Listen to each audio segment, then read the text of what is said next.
शरद ऋतु की रात सुहानी, शरद ऋतु की रात सुहानी, नवरात्रि की बेला है। शरद ऋतु की रात सुहानी, मधुर की बेला है। शरद ऋतु की रात सुहानी, नवरात्रि की बेला है। शरद ऋतु की रात सुहानी, मधुर की बेला है। हर मंदिर में, हर मंदिर में, हर मंदिर हर मंदिर में इतना सुहाना मेला है। शरद ऋतु की रात सुहानी, नवरात्रि की बेला है।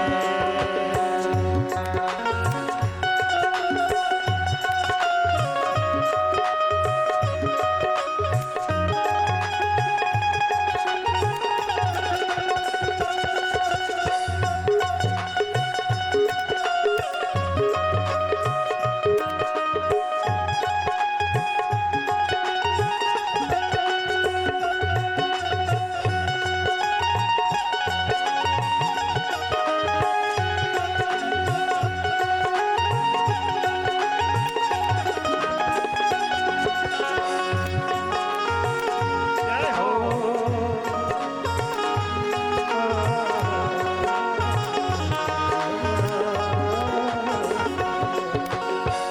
दृश्य सुहाना सुंदर लगता, दुर्गा जी के मंदिर का।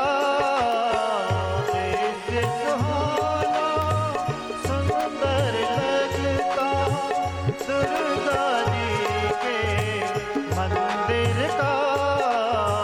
ज्योत जले दिन रात ये माँ ज्योत जले दिन रात ये माँ की, कितना देश उजेला है। कितना दीप उजला है।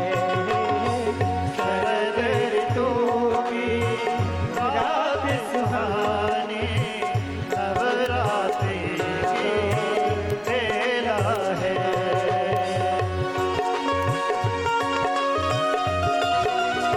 जय हो। आपके साथ तालियां बज रहे हैं। जय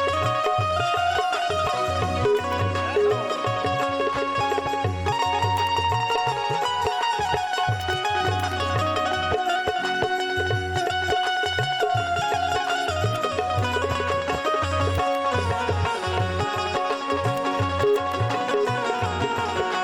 तालियां बज रहे भाव से।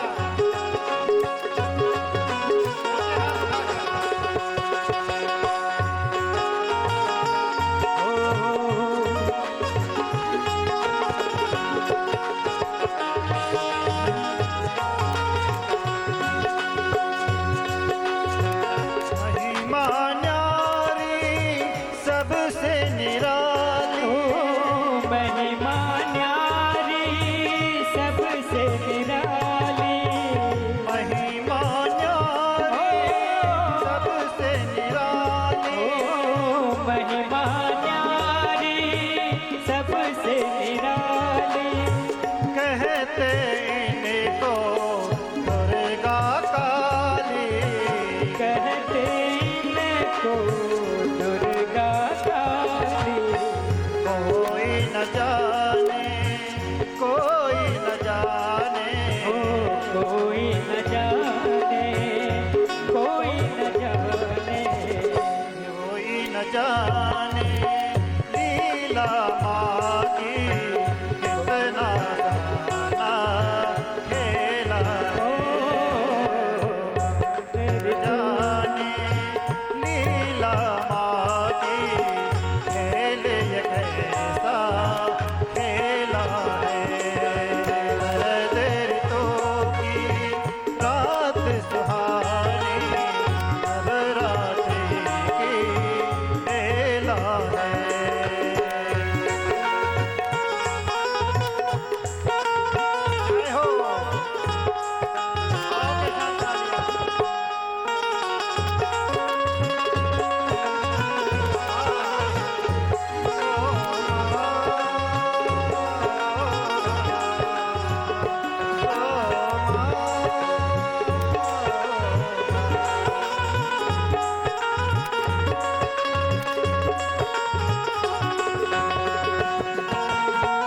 जस गाने बैठ जरा तू ध्यान लगा ले। ये जग झूठा 4 दिनों का, ये जग झूठा 4 दिनों का, चला चलेगा खेला है, चला चलेगा खेला है। शरद ऋतु की रात सुहानी, नवरात्रि की बेला है। शरद ऋतु की रात सुहानी, मधुर की बेला है।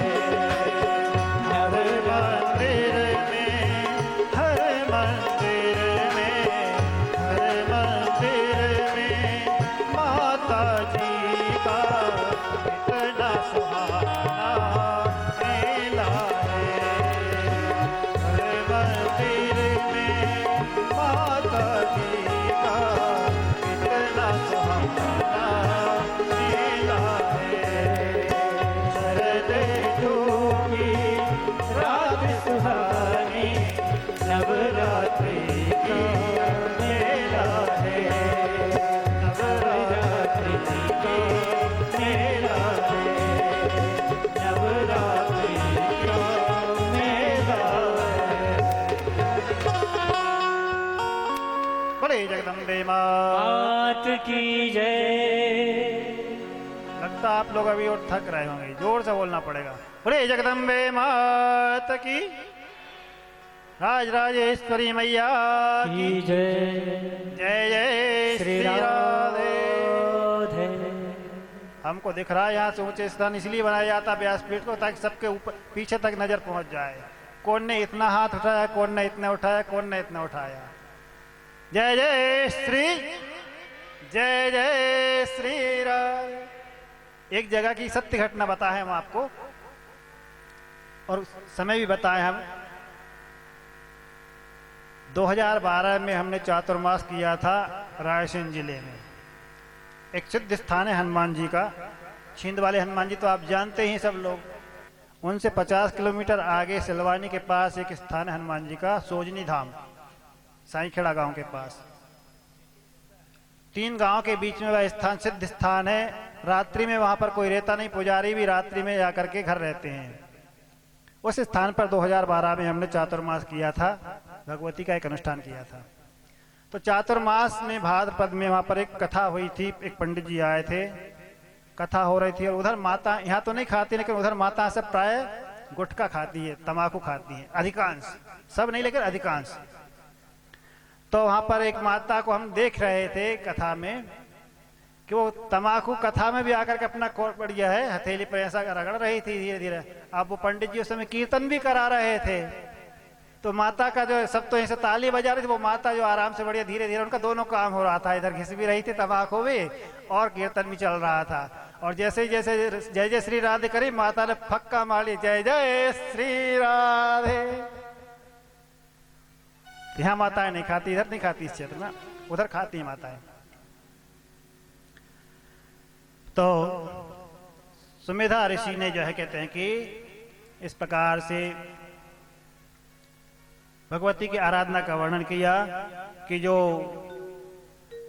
भक्त लोग कहते हैं कि भगवती की उपासना करने वाले हैं, उन्हें नवरात्रि के समय में बिलपत्र आदि के द्वारा बार बार देखिए, जहाँ पर भगवती की आराधना का आता है वहाँ पर बिलपत्र का विशेष महत्व आता है। यहाँ पुनः कह रहे हैं कि बिल्वी दलई करवीर सतपत्र चंपकई अर्जिता जगताम धात्रीम यस्ते अतीव विलासिना।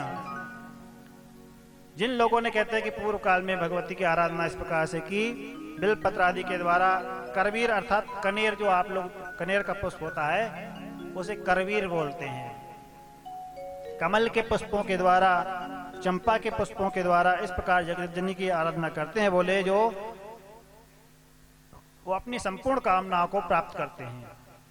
इस प्रकार से कहते हैं कि नवरात्रि की विधि का वर्णन करते हैं सुमेधा ऋषि कि प्रतिपदा से लेकर के नवमी पर्यंत 9 दिनों की जो नवरात्रि होती है शरद ऋतु में, उस शरद ऋतु की नवरात्रि में कहते हैं कि त्रिकालम तत्र कर्तव्य पूजा शक्त्यानुसारतः, तीनों कालों में प्रातः काल, मध्याह्न काल, सायंकाल भगवती की पूजन करनी चाहिए विशेष रूप से।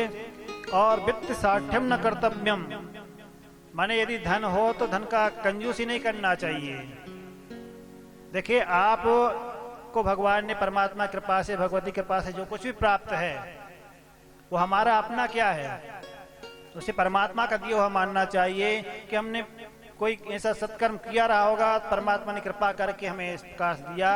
आज हमारे पास जो कुछ भी है ये मानना चाहिए कि परमात्मा की कृपा से प्राप्त है। और यदि अपने पास अपनी आवश्यकता से अधिक है तो उसे उदारता पूर्वक ये मानना चाहिए कि मेरे पास तो ये है और भगवान ने, ठाकुर जी ने जो दिया है, भगवती ने जो दिया है वो परोपकार के लिए लगाना चाहिए। परोपकाराय सताम विभूतयः, परहित सरिस धर्म नहीं भाई, पर पीड़ासम नहीं अदमाई। भगवान वेदव्यास जी ने जो 18 पुराण लिखे, उन 18 पुराणों में उन्होंने सार रूप में 2 ही बात बताई है। अष्टादश पुराणेषु व्यासस्य वचनद्वयम् परोपकारः पुण्याय पापाय परपीडनम। बोले यदि हम परोपकार करना चाहे तो मन जो है पुण्य अर्जन करना है, यदि अपने को तो परोपकार करें। परोपकार है पुण्याय, माने पुण्य अर्जन करने के लिए परोपकार करना चाहिए, क्योंकि परहित सरिस धर्म नहीं भाई। और पापाय परपीडनम, यदि पाप का घड़ा भरना है हमें, इसमें हम अपने आप में स्वतंत्र हैं, हमें पाप अर्जन करना है या पुण्य अर्जन करना है। तो यदि पाप अर्जित करना, पाप का घड़ा भरना है तो परपीड़न, दूसरे को दुखी करें, अत्याचार करें, अनाचार करें, किसी के साथ धोखा दें, षड्यंत्र करे, ऐसे पापी का घड़ा भरता पाप से। प्राय संसार में देखा जाता कि पाप का फल दुख होता है, पुण्य का फल सुख होता है। तो पुण्य का फल तो सब चाहते हैं, ऐसा कौन व्यक्ति होगा जो सुख नहीं चाहता है। सबकी इच्छा रहती है कि मुझे सुख मिले और दुख की प्राप्ति ना हो। सुखम में भूयात दुखम मां में भूयात, मुझे सुख मिले और दुख ना मिले। अब सुख तो चाहते हैं, लेकिन सुख की जो है हम प्राप्ति कैसे हो, जिनके द्वारा प्राप्ति सुख होती है, ऐसे सत्कर्मों को तो करते नहीं है। पुण्य से फलम इच्छन्ति पुण्यम न करन्ति मानवाः, पापस्य फलम नेच्छन्ति पापम कुर्वन्ति यत्नतः। पुण्य का फल तो हम प्राप्त करना चाहते हैं, लेकिन पुण्य करते नहीं। और पाप का फल कोई नहीं चाहता, लेकिन कहते हैं पापम कुर्वन्ति यत्नतः, बड़े प्लानिंग पूर्वक पाप कर्म करते हैं। बोले पाप पयो निधि जन मन मीना, कलयुग का प्रभाव है कि जैसे जल के बिना मछली नहीं रह सकती है, उसी प्रकार मनुष्य का मन जो है वो पाप के बिना रह नहीं पाता, क्योंकि दिल है कि मानता नहीं। बोलो राधे राधे। तो इसलिए जो है यहाँ पर कहते हैं कि जिस व्यक्ति ने पूर्व कर्म जन्म में जो है इस प्रकार भगवती की आराधना की होगी, पूजा की होगी, नवरात्रि में भगवती की आराधना की है, वही इस प्रकार से संसार में कहते हैं कि सुख को प्राप्त करता है। इसलिए जो उस व्यक्ति को कहते हैं कि वित्त साठ्यम न कर्तव्यम, धन में कंजूसी ना करे। भगवती की कृपा से यदि हमारे पास है तो उसमें उत्सव विस्तार से मनाए। भगवती का जो नवरात्रि का उत्सव है उसे विस्तार पूर्वक अच्छा धूमधाम के साथ मनाए। कन्या पूजन करे, सुवासिनी पूजन करे, भंडारे करे, भगवती की आराधना करे। इस प्रकार से भगवती की आराधना करना चाहिए। कहते हैं धूपई दीपई सुनिदेवई फल पुष्परसई नरैक्षः, धूप दीप आदि के द्वारा भगवती की इस प्रकार से कहते हैं कि विस्तार से उत्सव कर्तव्यो नाना वादित्व संयुक्त ही। जो नवरात्रि में गरबा आदि कराते हैं तो वो इस प्रकार से यहाँ भी कहते हैं कि गीत वाद्य आदि के द्वारा भगवती की आराधना करे, स्तुति पाठ आरती करे, नृत्य गान करे, भगवती की आराधना करे। ऐसे कहते हैं कि उस उत्सव को मनाना चाहिए। और दशमी को कहते हैं कि पारणा करना चाहिए। अब देखिए यहाँ पर स्पष्ट रूप से लिखा दशमी का लिए, लेकिन लोग करते क्या है कि नवमी को बस अष्टमी की रात्रि में महानिशा पूजा हुई और नवमी के दिन कन्या भोजन करा करके दोपहर में भंडारे के साथ स्वयं भी सूट लेते हैं। तो नवमी का व्रत, नवरात्रि कहाँ होती, कहने के लिए नवरात्रि, लेकिन 8 ही रात्रि तो हुई है। नवमी की रात्रि में व्रत रहना चाहिए, इसलिए दशमी को पारणा करना चाहिए। तो यहाँ पर कहा है कि कर्तव्यम ब्राह्मण भोजेत पश्चात पारणम दशमी दिने कर्तव्यम शक्तितो दानम देयम भक्ति पर न प्रही। बोले ब्राह्मण भोजन कराना चाहिए, कन्या भोजन कराना चाहिए, इसके बाद में कहते हैं कि दशमी के दिन स्वयं पारणा करना चाहिए, अर्थात व्रत खोलना चाहिए। इस प्रकार से इसका व्रत करना चाहिए। एवं यह कुर्ते भक्त्या नवरात्र व्रतम नरः नारी व सधवा सत्या विधवा व पतिव्रता।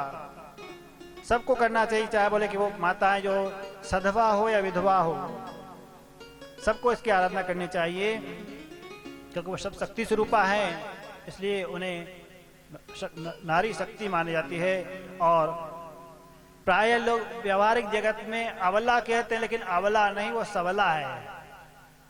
या देवी सर्वभूतेषु मातृरूपेण संस्थिता नमस्तस्यै नमस्तस्यै नमो नमः। और शक्ति रूप में विराजमान है, या देवी सर्वभूतेषु शक्ति रूपेण संस्थिता नमस्तस्यै नमस्तस्यै नमो नमः। कीलक का पाठ जो करते हैं उसमें लिखा हुआ कि सौभाग्य आदि किंचित दृश्यते लड़ना जनही। माताओं के अंदर जो सौभाग्य आदि कुछ दिखाई देता है वो सब भगवती का प्रताप, उन्हीं की कृपा से दिखाई देता है। तो वह स्वयं शक्ति स्वरूपा, इसलिए सबला है, अवला नहीं है। एक बार की बात है कि दो व्यक्ति मिले, उन्होंने आपस में ऐसी चर्चा कुछ हुई, तो किसी बात पर नारी को अवला कहा गया। तो एक दूसरे व्यक्ति ने कहा कि भाई मैं ये नहीं जानता हूं कि अवला और सबला दो बात कहते, इसका मतलब क्या है। तो उस जिससे पूछा उस व्यक्ति ने कहा भाई मैं ज्यादा शास्त्रों का अध्ययन तो नहीं किया हूं, व्याकरण आदि में का अध्ययन मैंने नहीं किया है, लेकिन मेरे अनुसार मैं जो अर्थ जानता हूं मैं बताता हूं। बोले हाँ भाई बताओ, तुम ही बताओ। बोले मेरा विचार तो ये है, अवला का मतलब ये है कि पहले पूर्व काल में माताएं घर, क्योंकि घर का सारा जो है मैनेजमेंट माताओं के हाथ में होता है, होम मिनिस्ट्री उन्हीं के हाथ में है। तो बोले कि पहले क्या है, माताएं जो का स्वभाव होता था कि जब घर में कोई वस्तु खाली होने लगती थी, जब देखा कि हाँ बस 2-4 दिन का स्टॉक है, तो अब कहती कि अवला, पति से कहती कि भाई अब चीनी शक्कर आदि जो भी सामान घर का रहने का है वो अब खाली होने वाला, अब लेकर आओ, अवला। और बोले कि आजकल समय बदल गया है, आज 1 तारीख होते ही जैसी पेमेंट मिलता है तो कहती सबला। बोलो राधे राधे। श्री राधे। तो अवला और सबला बोले कि इस प्रकार का अंतर बताया है। तो यहाँ पर कहते हैं कि नवरात्र व्रत में जो है सुवासिनी पूजन आदि भी करना चाहिए, कन्या पूजन करना चाहिए। और कहते हैं कि जो नवरात्र व्रत है संव्रतों में उत्तम माना गया है। नवरात्र व्रतम प्रोक्तम व्रतानाम उत्तमम व्रतम। संपूर्ण व्रतों में नवरात्रि का व्रत जो है उत्तम माना गया है। और इसमें जो कहते हैं कि आराधनम शिवायास्तु सर्व सौख्य करम परम। भगवती शिवा आद्या शक्ति पराशक्ति की जो आराधना करते हैं वो कहते हैं कि संपूर्ण सौख्य अर्थात सुख प्रदान करने वाली है। इस प्रकार से अनेक प्रकार से बताया अनुष्ठान। और सुमेधा ऋषि ने जब राजा सुरथ को और समाधि वैश्य को उनके प्रश्न के अनुसार नवरात्रि की विधि की महिमा बताई, तब कहते हैं कि भगवान वेदव्यासी राजा जन्मे जैसे कहते हैं कि इस प्रकार से उन दोनों ने, राजा ने और वैश्य ने, इति तस्य वचः श्रुत्वा दुःखितो वैश्य पार्थिवौ प्रणिपत्य मुनिम प्रीत्या प्रसेवन्तानुभृशम्। उन दोनों ने कहते हैं कि प्रणाम किया मुनि के चरणों में, क्योंकि वो भगवती के उपासक थे और उन्होंने संपूर्ण उपासना विधि मंत्र दीक्षा आदि उन्हें दी। और फिर उनसे कहा कि तुम लोग भी जो है इस प्रकार से भगवती की आराधना करोगे तो भगवती की कृपा से, उनकी आराधना करने से तुम्हारी समस्त जो कामनाएं हैं वह प्राप्त होगी। राजा से कहा तुम्हें तुम्हारा खोया हुआ राज्य प्राप्त होगा। और वैश्य से कहा कि तुम्हें जो अपने परिवार के प्रति मोह ममता है वो मोह की निवृत्ति होगी, ज्ञान की प्राप्ति होगी। क्योंकि ज्ञान जो है मोह की निवृत्ति कराने वाला होता है। ज्ञान जब हो जाता है, संसार के सदा सत्य का पदार्थ का बोध हो जाता है, तो फिर किसी पदार्थ के प्रति मोह आसक्ति नहीं रहती है, वो निष्प्रिय हो जाता है। और उस निष्प्रिय व्यक्ति के लिए सारा संपूर्ण जगत जो है तृणवत हो जाता है। निष्प्रिय से जगत तृणम जगत। निष्प्रिय व्यक्ति के लिए बोले कि संसार जो है तृण के समान होता है, वह तिनका के समान सब त्याग देता है। जब तक के स्पृहा रहती है, आकांक्षा रहती है, तभी तक जो है मोह रहता है। संसार में किसी पदार्थ ने हमको बांधा नहीं है, हम स्वयं बंध जाते हैं उस पदार्थ के प्रति। उसके प्रति मोह आसक्ति होने के कारण अपने आप में हम बन जाते हैं। वैसे तो जीव मात्र जो परमात्मा का अंश है, ईश्वर अंश जीव अविनाशी, चेतन अमल सहज सुख राशि। लेकिन वही कहते कि सो माया बस भयों गोसाई, बदों कीर मरकट के नाई। तो वह जीव जो है इस प्रकार से कहते हैं कि मोह माया के कारण ही बंध जाता है। कहते हैं एक बार एक कोई गुरु के शिष्य थे, उन गुरुजी ने शिष्य से कहा कि तुम्हें इस आश्रम का अधिपति बनाएंगे, उत्तराधिकारी बनाएंगे, पहले तुम भ्रमण कर लो जरा, भारत भ्रमण। क्योंकि पहले जो है जो व्यक्ति बाहर भ्रमण करेगा, देशाटन करेगा, तो उसे सब प्रकार की अनुकूल प्रतिकूल परिस्थितियों का सामना करना पड़ता है। आजकल तो लोग वाहन से करते, पहले जो है पैदल ही विचरण करते थे। तो देशाटन करने से जो ज्ञान होता है, जो अनुभव होता है, वो घर बैठ कर नहीं मिल पाता है। ये अनुभव की बात है।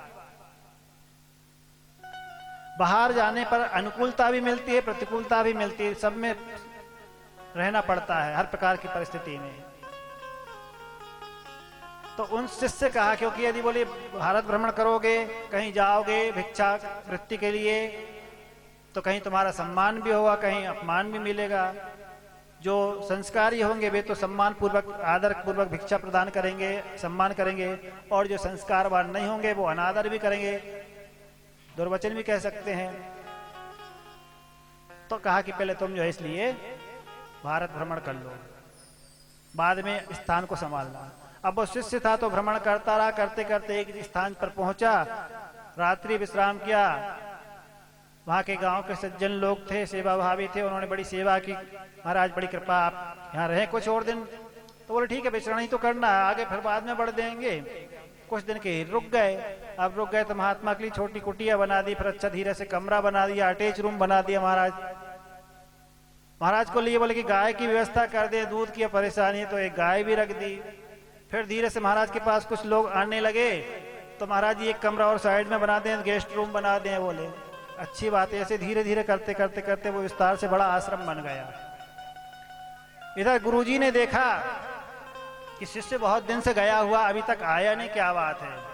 उधर शिष्य जो है बड़ा आश्रम बना करके, उनके बहुत सारे भगत जगत सब हो गए और अपना आश्रम चला रहे थे। बाद में गुरुजी को भक्तों के द्वारा प्राप्त हुआ समाचार कि आपके शिष्य ने तो बड़ा आश्रम बना लिया है, बहुत ख्याति हो गई उनकी, बहुत लोग आना जाना लगा है, लंगर भंडारा चल रहा है, अन्न क्षेत्र चल रहा है, अच्छा व्यवस्थित आश्रम बन गया है। तो गुरुजी ने विचार किया चलना चाहिए शिष्य के पास। गए शिष्य के आश्रम में, शिष्य ने बड़ी सेवा की गुरुजी की। कुछ दिन गुरुजी रहे भी। बाद में गुरुजी ने शिष्य से कहा चलो भाई चलते हैं अब अपने आश्रम में।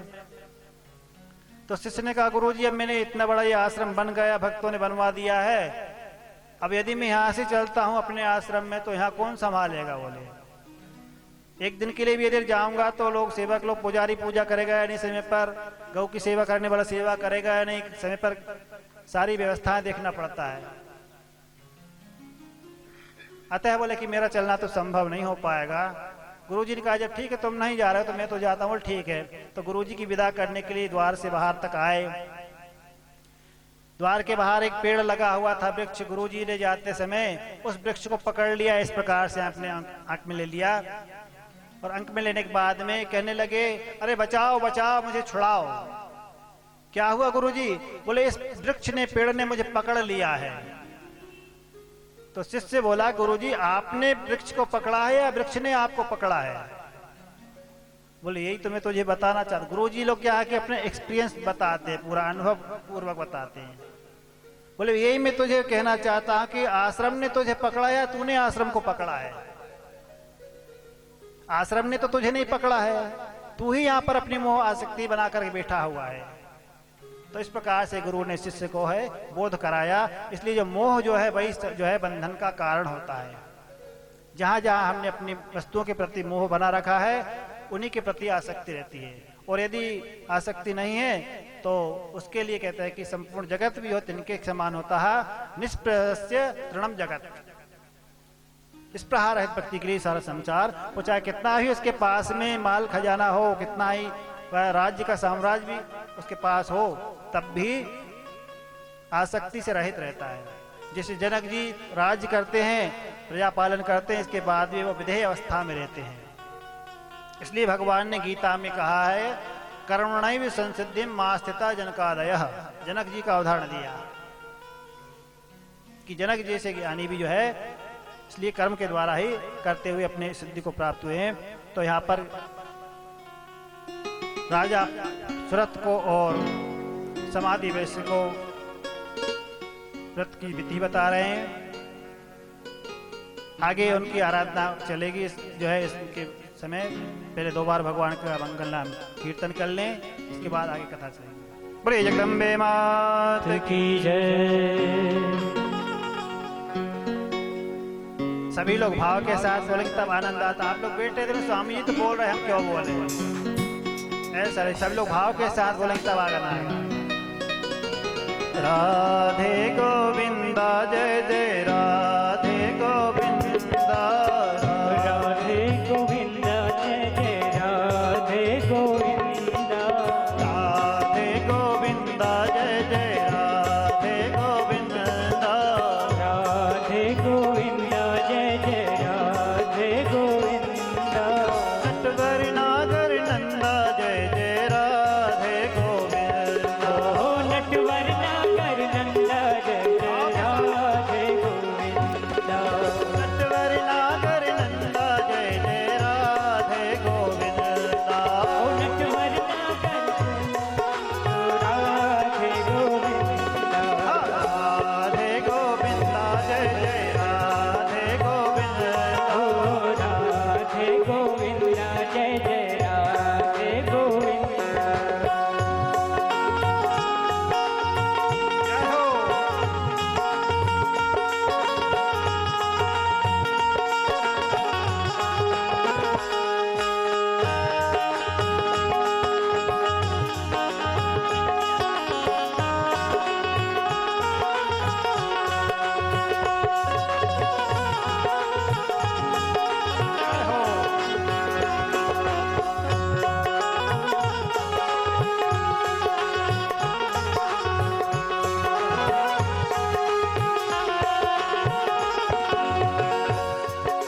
राधे गोविंदा जय जय राधे गोविंदा, राधे गोविंदा जय जय राधे गोविंदा, राधे गोविंदा जय जय राधे गोविंदा, राधे गोविंदा जय जय राधे गोविंदा, राधे गोविंदा जय जय राधे गोविंदा, राधे गोविंदा जय जय राधे गोविंदा, नटवर नागर नंदा जय जय राधे गोविंदा, नटवर नागर नंदा जय जय राधे गोविंदा, नटवर नागर नंदा जय जय राधे गोविंदा, नटवर नागर नंदा जय जय राधे गोविंदा,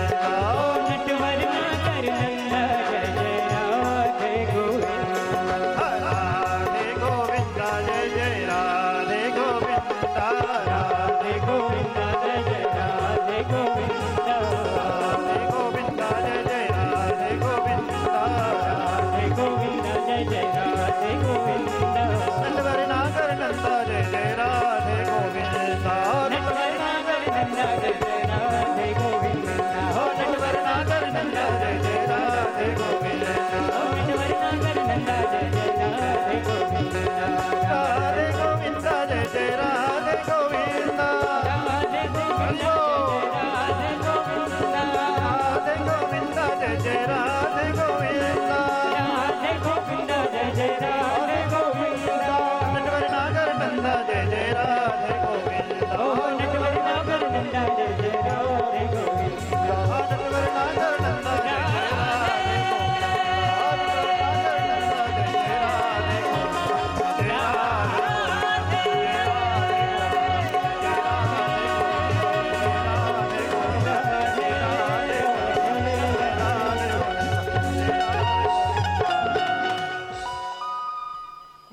मोर मुकुट वंशी वाले की। लेकिन जय तो फिर भी धीरे से बोलना है। जब स्वामी जी कहेंगे जोर से बोलो तब बोलेंगे। एक बार बचत कर लेते, कम से कम एक बार धीरे बोल जाए। बोलिए मोर मुकुट वंशी वाले की, जगदम्बे मात की जय राज राजेश्वरी मैया की जय। जय जय श्री राधे, जय जय श्री राधे, जय जय श्री राधे श्याम। व्यास जी भगवान ने राजा सुरथ को और समाधि वैश्य को अनुष्ठान की विधि बताई और बाद में कहते हैं कि उनसे मंत्र प्राप्त करके नवाड़ मंत्र की दीक्षा ग्रहण करके, और कहते हैं कि देवी की आराधना करने के लिए दोनों वैश्य और राजा दोनों मिलकर के शांत चित्त होकर के ध्यान प्रायण होकर के कहते हैं कि मंत्र जाप्य रतौ शांतौ चरित्र त्रय पाठकौ निरयंतुर्मास मेकम तो तत्र ध्यान परायणौ। दोनों उन्होंने कहते हैं कि मंत्र दीक्षा ग्रहण करके भगवती का मंत्र किया और तीनों चरित्रों का अर्थात दुर्गा सप्तशती में जो तीनों चरित्र हैं उनका पाठ करते थे, प्रतिदिन ध्यान करते थे भगवती का। इस प्रकार कहते हैं कि उन लोगों ने 1 मास पर्यंत ध्यान किया, तीनों पाठों का करते समय 1 मास बिताया। उसके बाद में कहते हैं उन्होंने 1 मास के व्रत में ही भगवती के भगवानी के चरणों में उनकी मन में प्रीति उत्पन्न हो गई, भक्ति हो गई। जब उनके मन में भगवती के प्रति अधिक भक्ति जागृत हुई तो उन लोगों ने कहते हैं कि जाकर के और ऋषि के मन को प्रणाम करते थे, प्रतिदिन जाकर उनके पास बैठे, अपने साधना का अनुभव बताया कि हमारे मन में कुछ भगवती के प्रति भक्ति भाव जागृत हुआ है। इस प्रकार से कहते हैं कि वो आराधना करते, प्रति महीने अलग अलग नियमों का पालन करते हुए अपनी साधना को उत्तर बढ़ाया उन्होंने। देखिए, जब तक हमारा अंतःकरण मलिन रहता है तब तक साधन भजन में मन नहीं लगता है। मंत्र जपने के लिए बैठेंगे, माला हाथ में लेंगे तो मनीराम कहीं दुकान मकान खेत खलिहान में चला जाता है, प्राय सबका अनुभव होता है। तो उसका कारण क्या है? उसका कारण यही है कि हमारा अंतःकरण अभी शुद्ध नहीं है, और अंतःकरण शुद्ध नहीं होने के कारण ही जो है हमारा मन इधर उधर भटकता रहता है, क्योंकि जन्म जन्मांतर के संस्कार जो बने हुए हैं। मानस में गोस्वामी तुलसीदास जी ने एक बहुत सुंदर चौपाई का वर्णन किया है। मुकुर मलिन अरु नयन विहीना, राम रूप देखहि किमि दीना। मुकुर मलिन अरु नयन विहीना, राम रूप देखहि किमि दीना। राम रूप देखहि किमि दीना। कहते हैं मुकुर मलिन और नयन विहीना, 2 कारण बताए। मुकुर कहते हैं दर्पण को, तो बाहर का दर्पण जिसमें हम अपना चेहरा देखते हैं वह दर्पण तो है ही, लेकिन अपना चित्त जो है, अपना अंतःकरण जो, वो भी दर्पण के समान बताया गया है। कहते हैं तोरा मन दर्पण कहलाए, भरे भरे सारे कर्मों को देखे और दिखाए। तो मुकुर मलिन, और दूसरी बात करें मलिन मुकुर है अर्थात अंतःकरण मलिन है, साथ में बोले कहते कि नयन विहीना। जैसे कोई व्यक्ति बहुत समय से कांच दर्पण रखा हुआ है, उस पर धीरे धीरे करके धूल की परत जम गई हो, उसमें अपना चित्र प्रतिबिंब देखना चाहे तो दिखाई नहीं देता, क्योंकि उस पर धूल की परत जम गई, बहुत समय से रखा हुआ, हमने उसे साफ नहीं किया है, तो उसमें अपना प्रतिबिंब जो है, चित्र अपना दिखाई नहीं देता है, चेहरा दिखाई नहीं देता है। अब कोई व्यक्ति नेत्रहीन भी हो और उसका दर्पण जो है वह भी यदि मलिन हो तो क्या उसको दिखाई देगा प्रतिबिंब आदि? जैसे उस व्यक्ति को नेत्रहीन भी है और उसका दर्पण भी मलिन है तो दर्शन प्रतिबिंब चेहरा नहीं दिखाई देता है, उसी प्रकार वो तो एक उदाहरण है। हमारा अंतःकरण भी जो रूपी चित्त दर्पण जो है वह भी यदि मलिन है, जन्म जन्मांतर के विकार वासना काम क्रोध लोभ मोह मद मत्सर ईर्षा अहंकार आदि जो है उनके कारण यदि अंतःकरण यदि मलिन है तो, और साथ में नयन बीना से तात्पर्य ये जानना चाहिए, क्योंकि शास्त्रों को, वेद और पुराण को जो है नेत्र का रूप दिया बताया है। श्रुति स्मृति नेत्रोदय, श्रुति माने वेद और स्मृतियां, ये जो है नेत्र का काम करती है, हमें ज्ञान दृष्टि प्रदान करती है, हमारा मार्गदर्शन होता है शास्त्र के द्वारा। क्या करना चाहिए क्या नहीं करना चाहिए इसके विषय में शास्त्र निर्धारण करता है। गीता में भगवान ने कहा कि तस्मात् शास्त्रम प्रमाणम ते कार्याकार व्यवस्थितौ, कार्य करना क्या चाहिए क्या नहीं करना चाहिए, क्या हमारे लिए विहित है क्या निषिद्ध है, इसके विषय में शास्त्र हमारे लिए प्रमाण है। जो व्यक्ति अपने मनमाने आचरण करता है, मनमुखी आचरण करता है, उसको न लोक में सिद्धि मिलती न परलोक की प्राप्ति होती है। यह शास्त्र विधि मुत्सृज्य वर्तते कामकारतः न स सिद्धिम वाप्नोति न सुखम न पराम गतिम। तो ऐसा मनमाने आचरण करने वाले को बोले कि ना सुख मिलता है ना परगति मिलती है, तो इसके विषय में हमारे लिए शास्त्र ही प्रमाण है। तो यहाँ पर नयन विहीना से तात्पर्य शास्त्र रूपी नेत्र जिसे प्राप्त नहीं हो। मुकुर मलिन और नयन विहीना, ऐसा व्यक्ति यदि है जिसका अंतःकरण भी मलिन है और उसे शास्त्र रूपी सदगुरु के द्वारा प्रदत्त दृष्टि भी यदि नहीं है, क्योंकि श्री गुरु पद नख मणिगण ज्योति सुमिरत दिव्य दृष्टि है होती। तो वो दिव्य दृष्टि यदि शास्त्र रूपी दिव्य दृष्टि यदि प्राप्त नहीं है तो राम रूप देखें कि विदीना, फिर व्यक्ति को राम का रूप भगवत दर्शन कैसे होगा, अपना आत्म साक्षात्कार कैसे होगा। तो जब तक हमारा मन अंतःकरण जो है मलिन है तभी तक हमें दर्शन नहीं होता है। लेकिन इसका मतलब ये नहीं कि भजन करना छोड़ देना चाहिए, मन नहीं लग रहा तब भी करते रहना चाहिए, क्योंकि करत करत अभ्यास के जड़ मत होत सुजान। अभ्यास करते मन नहीं लग रहा तो जाने दो, उसका अपना काम करने दो। वो खेत खलिहान में जा रहा तब भी आप माला सटकाते रहो, राम राम जो भी अपना करना भगवान का नाम जपते रहे। करते करते करते करते धीरे धीरे आपके मन में भगवान के प्रति भक्ति जागृत हो जाएगी। तो यहाँ पर भी समाधि वैसे और राजा ने भी क्या किया, क्योंकि दोनों के मन में पहले घर के प्रति आसक्ति थी, उन्होंने भी 1 महीने तक तो जप किया, पाठ किया, पूजन किया, भगवती का ध्यान किया। उसका फल लिए हुआ कि उनके अंदर मन में भगवती के चरणों में अनुराग हो गया, प्रीति हो गई, भक्ति हो गई। इसलिए कहते हैं कि 1 मास तक उन्हें ऐसा किया। तयोर मास व्रते नैव जाता पीति रणुत्तमा, माने उत्तम जो है माने कि भक्ति जागृत हुई। और उन्होंने इस प्रकार से कहते हैं कि दोनों ने प्रतिदिन प्रति मास साधना करते करते करते करते, और कहते हैं कि वर्ष में कम तपस तत्र, 1 वर्ष तक उन लोगों ने तपस्या पूर्वक भगवती की आराधना की, उनकी ध्यान किया, उनकी पूजा की।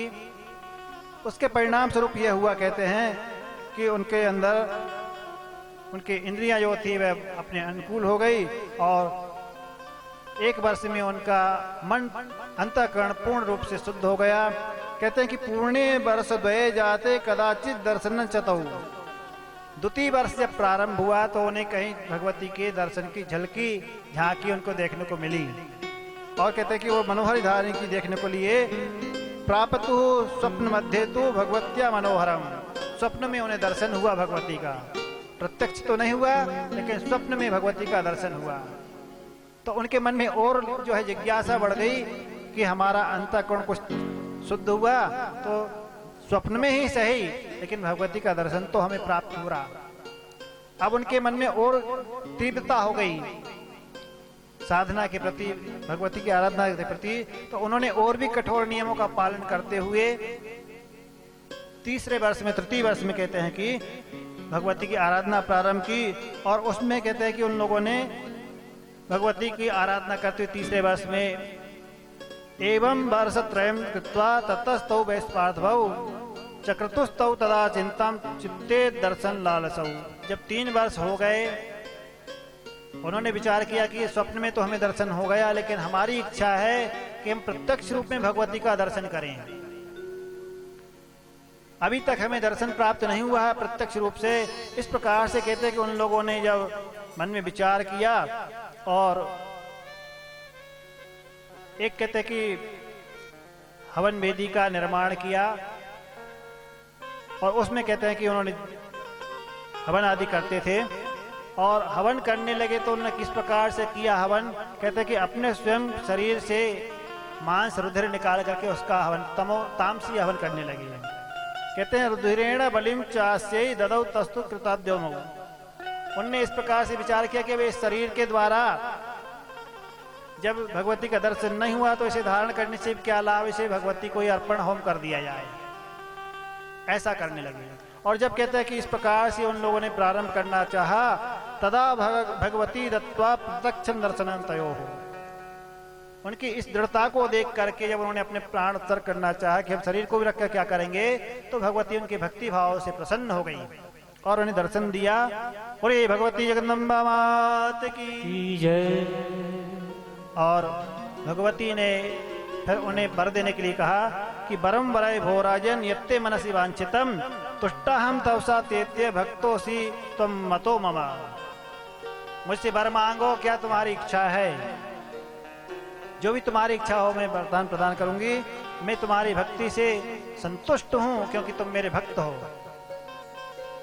इस प्रकार राजा से कहा और उस वैश्य से भी कहा समाधि से, वैश्यम प्राह तदा देवी प्रसन्ना हम महामते किम ते भीष्टम ददाम्यद्य प्रार्थयासु मनोगतम। मैं तुम्हारी भक्ति से बड़े प्रसन्न हूँ, तुम्हारी जो इच्छा हो तुम भी मांगो। इस प्रकार दोनों से कहा कि तुम्हारी जो इच्छा तुम मांगो। और उन दोनों ने जब इस प्रकार से भगवती ने कहा तो कहते हैं कि व्यास जी ने कहा जन्मेजय से किस प्रकार से भगवती ने का वचन सुनकर के उन दोनों ने अपनी अपनी जो इच्छाएं थी उनको व्यक्त किया। राजा ने उनसे कहा कि मुझे जो है मेरा राज्य जो खो गया है, शत्रुओं ने जिस राज को छीन लिया वो राज मिले।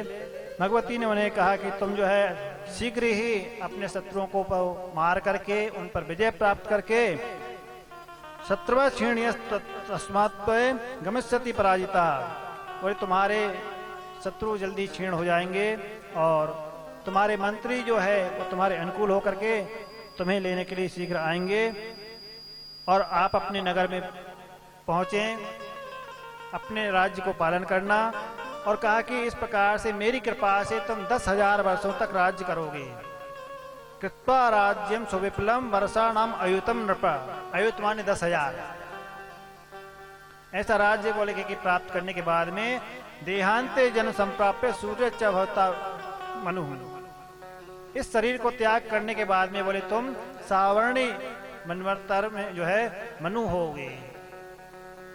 जो 14 मनु है प्रत्येक युग में, वो 14 मनु में कहते हैं कि सावर्णी नामक मनु तुम होगे।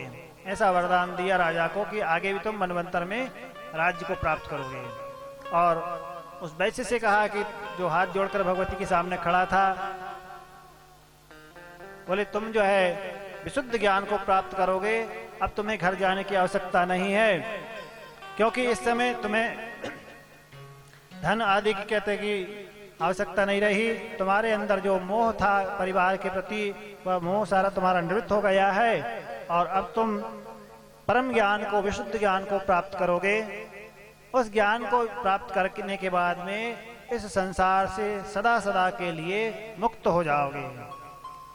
इस संसार में तुम्हारे कहते हैं कि ज्ञानम में देहि विशुद्धम मोक्षदम बंध का नाशनम।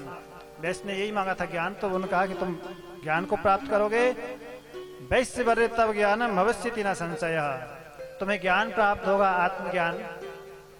जो ज्ञान दो प्रकार का होता है, एक परोक्ष ज्ञान, दूसरा अपरोक्ष ज्ञान।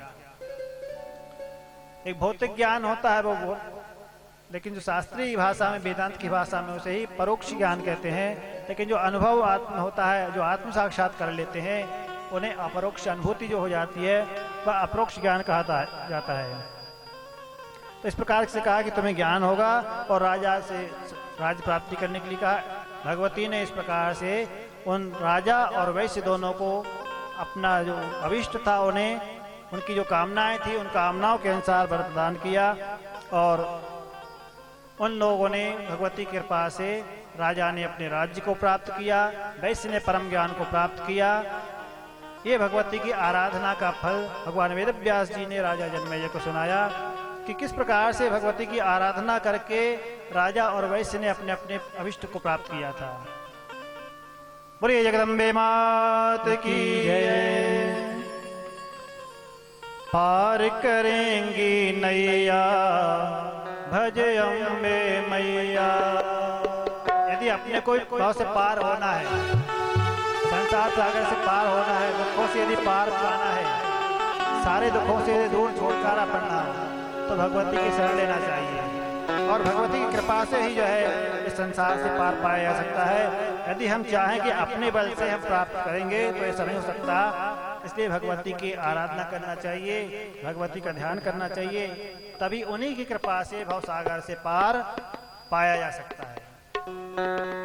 और तेरी पार करेंगे नैया भज अम्बे मैया। तेरी पार करेंगे नैया तेरी पार करेंगे नैया भज अम्बे मैया। तेरी पार करेंगे नैया भज अम्बे मैया। भज अम्बे मैया भज अम्बे मैया। भज अम्बे मैया भज अम्बे मैया। पार करेंगे नैया भज अम्बे मैया। हम पार करेंगे नैया भज अम्बे मैया।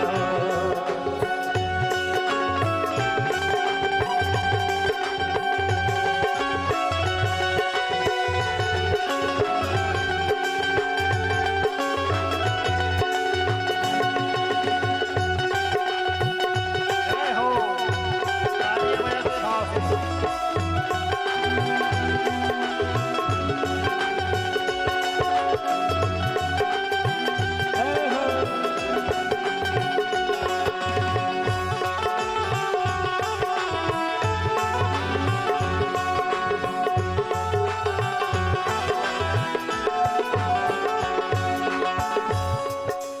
निस दिन भज तो माँ को प्यारे, भज तो माँ को प्यारे भज तो माँ को प्यारे। निश दिन भज तू माँ को प्यारे। निस दिन भज तो माँ को प्यारे। अरे निश दिन भज तू माँ को प्यारे। पल भर में दुष्टों को मारे, पल भर में दुष्टों को मारे। भक्तों की रखवैया भज अम्बे मैया।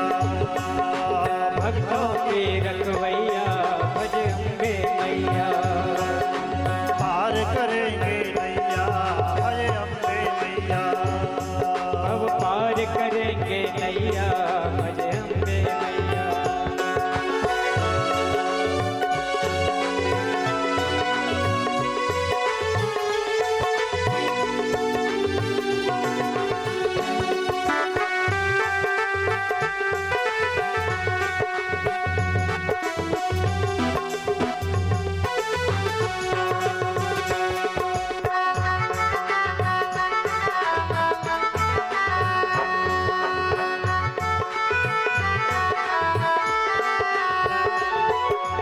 महिषासुर को मार गिराया, ससुर को मार गिराया।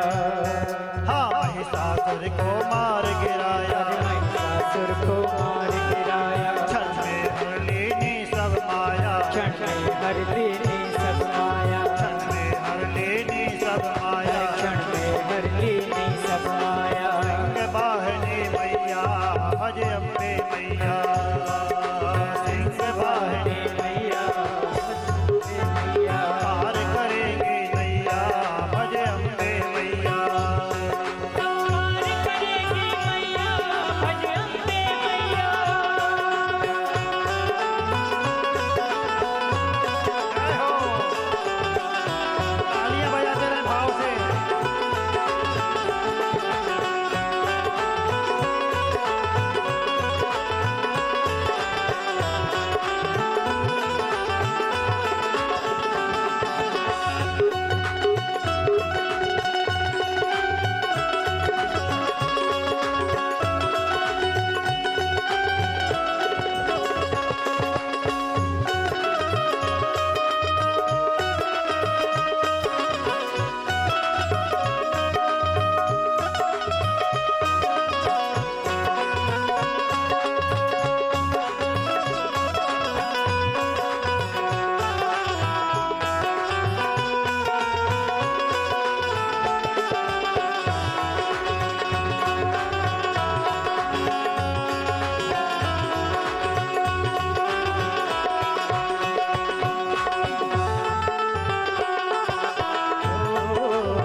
पालन करती, हर सारे जग का पालन करती, शरणागत का संकट हरती, शरणागत का संकट हरती, दुर्गति नाशिनी मैया भज अम्बे मैया, दुर्गति नाशिनी मैया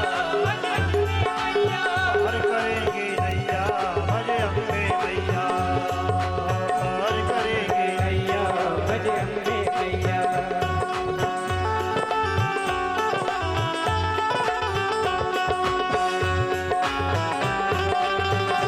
जय हो।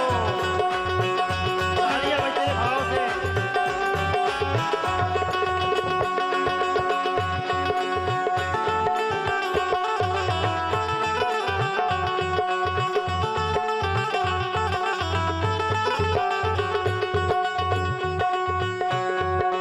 राजा सुरत ने पूजा की ने, राजा सुर नर पूजा की, हाँ राजा सुरत ने पूजा की ने, राजा सुर नर पूजा की, सारी विपदा को हर लेने, विपदा को हर लेने, वरदायिनी मैया भज अम्बे मैया, वरदानी है ये मैया भज अम्बे मैया।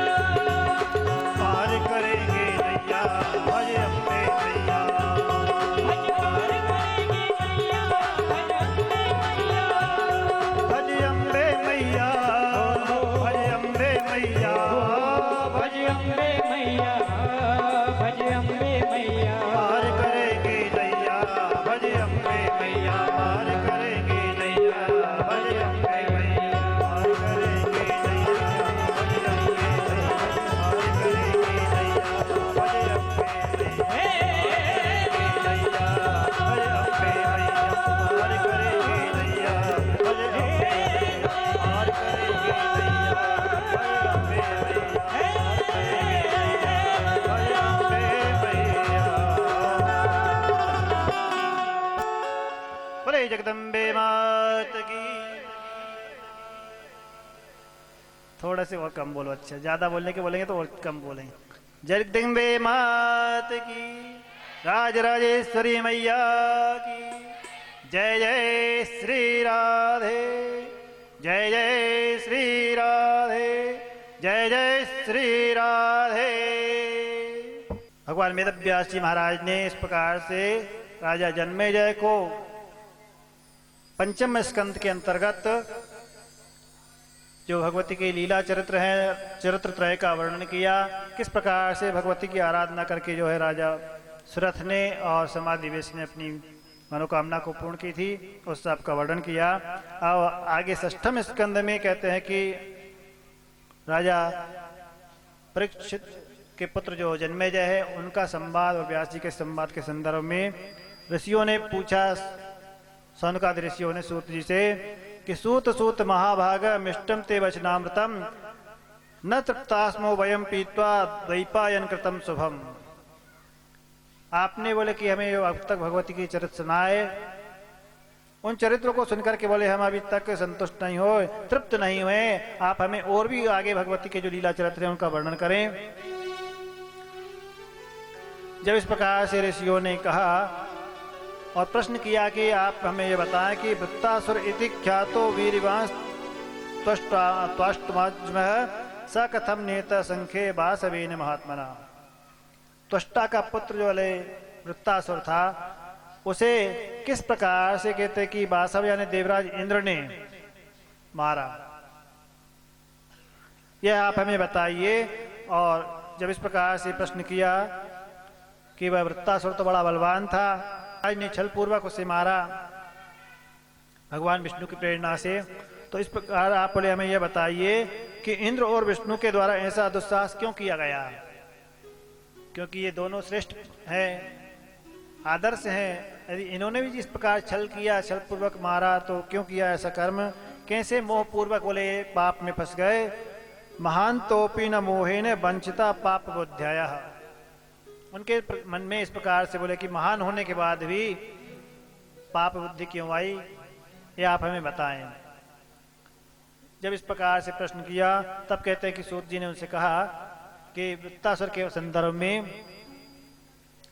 जब देवराज इंद्र ने वृत्तासुर को मारा था तो वह कथा मैंने सुनी, वही आपको बताता हूँ। राजा जन्मेजय ने भी व्यास जी से प्रश्न किया था, बोले कि सत्वगुण संपन्न इंद्र ने विष्णु की सहायता लेकर क्यों इंद्र को मारा। तो यही संदर्भ बोले मैं आपको बताता हूँ। व्यास जी ने कहा राजा जन्मेजय से कि आप धन्य हैं जो इस प्रकार आपकी बुद्धि पुराण के श्रवण में लगी हुई है। आपके मन में भगवती की लीला चरित्रों को, कथामृत को सुनने के लिए बार बार जिज्ञासा उत्तर उत्तर बढ़ रही है। दिने दिने तेरी कथम भक्ति भाव, दिन प्रतिदिन बोले तुम्हारे मन में अधिक अधिक भक्ति भाव बढ़ रहा है। और इस प्रकार से भगवती के चरित्र सुन रहे हो। तो कहते हैं कि सत्वगुण का उदय होने पर ही इस प्रकार से भगवान विष्णु सत्वगुण के प्रधान हैं, अधिष्ठाता हैं। उन्होंने सत्वगुण वाले होने पर भी माया के कारण, माया के वशीभूत होकर के कहते हैं कि इस प्रकार से वृत्तासुर को मारा था, मरवाया था इंद्र के द्वारा। पूर्व काल में कहते हैं कि त्वष्टा के पुत्र विश्वरूप जो थे, विश्वरूप का नाम त्रिसरा भी था क्योंकि 3 सिर थे। श्रीमद् भागवत महापुराण में विस्तार से आप लोगों ने पिछले साल सुना भी था वृत्तासुर का वृत्तांत।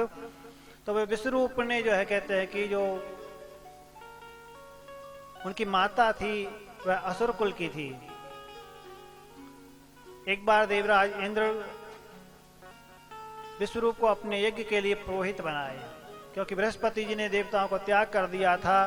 तो त्वष्टा के पुत्र विश्वरूप को, जिसका नाम त्रिसरा था, त्रिसरा को अपना पुरोहित बना करके यज्ञ कराया। और मातृकुल असुर कुल होने के कारण त्वष्टा के पुत्र जो विश्वरूप क्या करते थे कि देवताओं के निमित्त जो आहुति देते थे तब मंत्रोच्चारण जोर से करते थे, और अपने ननिहाल पक्ष वालों के लिए, असुरों की वृद्धि के लिए धीरे से मंत्र बोल करके हवन आहुति दे देते थे ताकि असुरों की भी वृद्धि हो। यह देख करके देवराज इंद्र ने देखा कि विश्वरूप असुरों के निमित्त भी आहुति दे रहे हैं, तो अपने वज्रस्त्र के द्वारा विश्वरूप का, त्रिसरा का सिर छेदन कर दिए। और कहते हैं वो तीनों सिर उनके छेदन हो गया। इसके कारण विश्वरूप की मृत्यु हुई। बाद में कहते हैं कि त्वष्टा ने तप करके और एक अमित प्रतापी पुत्र प्राप्त करने के लिए, जो इंद्र को मार सके, इंद्र के समान पराक्रमी हो, ऐसा पुत्र प्राप्त करने के लिए कहते हैं कि त्वष्टा ने यज्ञ किया। और उस यज्ञ के द्वारा जब उसने विचार किया कि मेरा पुत्र मारा गया, तो बड़े दुखी बन थे, और दुखी होकर के उस दुखी भाव में ही उन्होंने पुत्र प्राप्ति के लिए अनुष्ठान कराया। और ऐसे क्रोध में कहते हैं कि व्याकुल होकर के त्वष्टा के पुत्र प्राप्ति के लिए उन्होंने अथर्ववेद के मंत्रों का उच्चारण करते हुए आहुति दी, लेकिन उसमें स्वर भेद हो गया था। इस कारण से कहते हैं कि कृते होम अष्टरात्रम तो संदीपाचा विभावशो प्रादुर्बभूव तरसा पुरुष पावकोपम। क्रोध पूर्वक आवेश में उन्होंने जो आहुति दी थी, तो उससे कहते हैं कि युग कुंड से एक विकराल आकृति वाला असुर उत्पन्न हुआ, जिसका नाम वृत्तासुर हुआ। और उस वृत्तासुर ने कहते हैं कि उसका शरीर विशालकाय था। बाद में तप करके उसने भी कहते हैं कि उसका नाम वृत्तासुर इसलिए हुआ। वृत्तासुर कहते हैं कि ब्रजनाथ तुम अधुना यस्मात् चक्तोसी पत्र का तस्मात् वृत्ति ख्यातम तब नामम भविष्यति। वृत्तासुर नाम इसलिए रखा त्वष्टा ने कि बोले पुत्र तुम अभी ब्रजन अर्थात कष्ट से त्राण दिलाने में समर्थ हो, क्योंकि मैं दुखी हूं अपने पुत्र के, थोड़ा ठीक है सीटी मार रहा है, मैं पुत्र के दुख के कारण दुखी था, और तुम उत्पन्न हुए तो मुझे तुमने उस दुख से दिलासा दिलाई, इसलिए तुम्हारा नाम वृत्रासुर होगा। वृत्रासुर ने जब इस प्रकार से त्वष्टा के पास आने के बाद में स्वयं भी कहते हैं कि इंद्र को परास्त करने के लिए पहले तप किया, और तप के द्वारा शक्ति अर्जन करके बाद में शक्ति संपन्न होने के बाद में इंद्र के पास युद्ध के लिए दूत भेजा। इंद्र को युद्ध के लिए ललकारने के लिए दूत भेजा। कहते हैं कि इंद्रदूतास्तु तम दृष्ट्वा युद्धाय तु समागतम। इंद्र ने देखा कि वृत्तासुर का एक दूत आया है जो युद्ध के लिए संदेश लेकर आया है, तो उस दूत ने कहा कि आप मुझे वृत्तासुर का सेवक जाने। जब युद्ध का समाचार दिया तो देवता लोग भी है कहते कि युद्ध के लिए आए और देवताओं में और वृत्तासुर में युद्ध हुआ। और उस युद्ध में कहते हैं कि देवताओं पर वृत्तासुर ने विजय प्राप्त की और विजय प्राप्त करके उनका राज्य छीन लिया। कहते हैं कि उस युद्ध में सारे देवताओं ने अपना अपना पराक्रम दिखाया, लेकिन कोई भी देवता वृत्तासुर को जीतने में समर्थ नहीं हो सके, क्योंकि उसके पास तपोबल था, ब्रह्मा जी के द्वारा वर प्राप्त था। और उसने कहते हैं कि ऐसा वरदान मांग रखा था। श्रीमद् भागवत में तो इस प्रकार से वर्णन नहीं आता है, लेकिन यहाँ देवी भागवत में ऐसा वर्णन आता है कि उसने अस्त्र शस्त्र आदि के द्वारा मेरी मृत्यु ना हो, ऐसा जो है कि वरदान मांगा था कि न सूखे न गीले अस्त्र से मेरी मृत्यु हो, न दिन में हो न रात्रि में हो, इस प्रकार का वर जैसे आप लोगों ने हिरण्यकशिप के संदर्भ में सुना था, उसी से मिलते जुलते वरदान वृत्तासुर ने भी लिए थे। और उस वृत्तासुर ने कहते हैं कि इस प्रकार से जब वर प्राप्त कर लिया तो वह भी जो है बलवान होकर के देवताओं पर विजय प्राप्त किया। उस वर के प्रभाव से उसने देवताओं को परास्त किया। अब देवता लोग सारे परास्त हो गए। न जब उसने वर मांगा था तो कहा था न शुष्केन चांद्रेण न पाषेण दारुणा भविष्यति च मे मृत्युर इति सत्यम रविमीति। शुष्क अर्थात गीले सूखे आदि से अस्त्र से न पाषाण आदि से मेरी मृत्यु ना हो, ये वरदान मांगा था। तब कहते हैं कि वह राज करने लगा। देवता लोग बड़े दुखी हुए, ब्रह्मा जी के शरण में पहुंचे और ब्रह्मा जी की प्रेरणा से कहते हैं कि वह सारे देवता ब्रह्मा जी को साथ लेकर के, क्योंकि ब्रह्मा जी तो मारते नहीं असुरों को, ब्रह्मा जी तो वर देते हैं। और शास्त्र का नियम है कि विक्षोपी संवर्ध्य न स्वयं छेत्तुम न हरति। यदि अपने द्वारा लगाया हुआ विश्व वृक्ष भी हो, उसे भी स्वयं नहीं काटना चाहिए। तो ब्रह्मा जी कहते हैं कि मैं तो जो वरदान देने वाला हूं, मैं स्वयं तो मार नहीं सकता, इसलिए हमको मिलकर के भगवान नारायण की शरण में चलना चाहिए, वही इस कार्य के लिए हमारा कार्य करेंगे। तो कहते हैं कि भगवान विष्णु की शरण में सारे देवता ब्रह्मा जी को साथ लेकर पहुंचे और भगवान विष्णु से सबने कहा कि आप हमारी रक्षा करें। तो भगवान विष्णु ने उनसे कहा किम बोनम आसुता यूयम ब्रुवंतु कारणम सुरा। आप इस प्रकार से हमारे पास आए हो, क्या कारण है? देवताओं ने कहा कि आप तो सब जानते हैं, फिर हमसे इस प्रकार से क्यों पूछते हैं? सारा वृतांत बताया। तब कहते भगवान विष्णु ने कहा न वेतव्यम सुरवरा वेद्यम उपाय सुसम्मतम तद बधाय प्रवक्ष्यामि येन सौख्यम भविष्यति। बोले उसको मारना सहज नहीं है, जल्दी से मारा नहीं जाएगा, लेकिन मैं उपाय बताता हूं कि जिस उपाय से तुम उसके साथ युद्ध करोगे तो बाद में कहते हैं कि तुम्हें सुख की प्राप्ति होगी। अवश्यम करणीयम में भवता हितमात्मना। बोले मुझे तुम्हारे हित के लिए करना है अवश्य उपाय, और वह उपाय मैं तुम्हें बताता हूँ। सामदान दंड भेद 4 प्रकार के उपाय होते हैं। उनमें से बोले अभी तुम ऐसा करो कि वृत्तासुर वर के प्रभाव से प्रबल है, तो युद्ध में तो जीत नहीं पाओगे, क्योंकि वह संपूर्ण जीव मात्र के लिए अजय है। अजय है सर्वभूतानाम, सारे प्राणी मात्र से कहते वो जीत नहीं पाएंगे वो किसी को। तो आपको अभी उससे संधि कर लेना चाहिए। अरिमूसक न्याय और उससे संधि कर लो। जब इस प्रकार से संधि करने के लिए कहा कि संधि कर लेना चाहिए ताकि युद्ध विराम हो जाएगा और तुम उसके साथ मित्रता स्थापित कर लो, बाद में समय पा करके तुम उसका वध कर देना। जब तक समय अनुकूल ना हो तब तक उससे संधि कर लो। और कहते हैं कि इसमें कोई दोष भी नहीं रहेगा। ना दोषोत्र सठे शत्रु साठ्यम एवं प्रकृत्वा है। इसमें बोले तुम्हें कोई दोष भी नहीं लगेगा। सठे साठ्यम समाचरित नीति शास्त्र का भी ये कहता है, इसलिए तुम्हें कहते हैं कि उसके साथ में संधि कर लेना चाहिए। और जब इस प्रकार से कहा तो कहते हैं कि वे सब लोग भगवान विष्णु की बात को मान गए। और भगवान ने उनसे ये भी कहा साथ में कि आप सब लोगों को भगवती की शरण ग्रहण करना चाहिए, क्योंकि भगवती जो है संपूर्ण दुखों का निवारण करने वाली है। उन्होंने बड़े बड़े असुरों को मारा, सबको संहार किया, तो इसलिए हम लोगों को मिलकर के बोले भगवती की शरण करना चाहिए।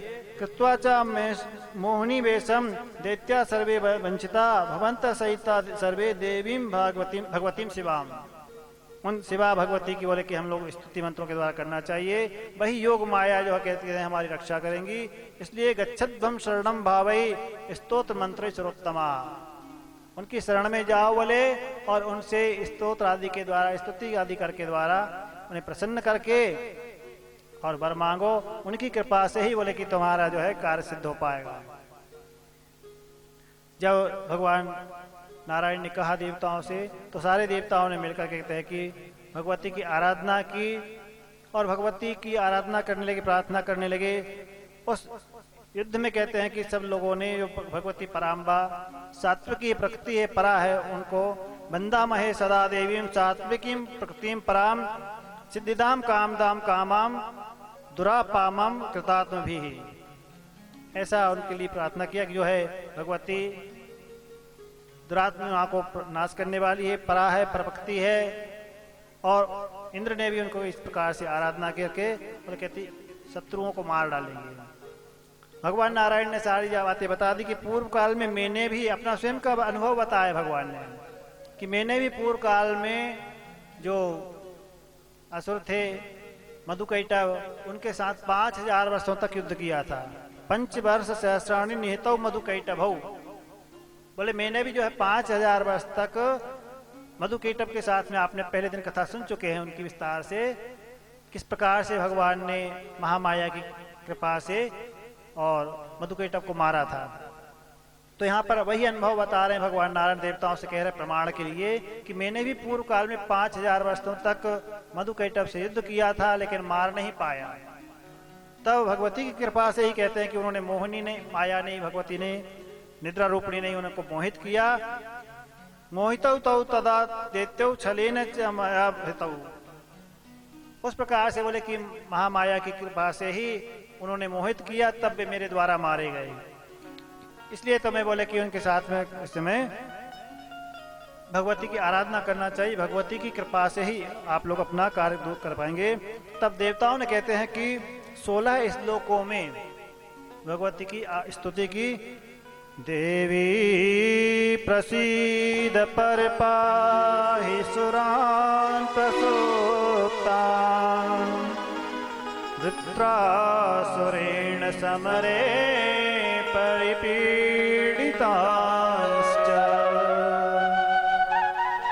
दीनार्तिनाशन परे परमार्थ तत्त्वे प्राप्तास्तदङ्घ्रिकमलं शरणं सदैव।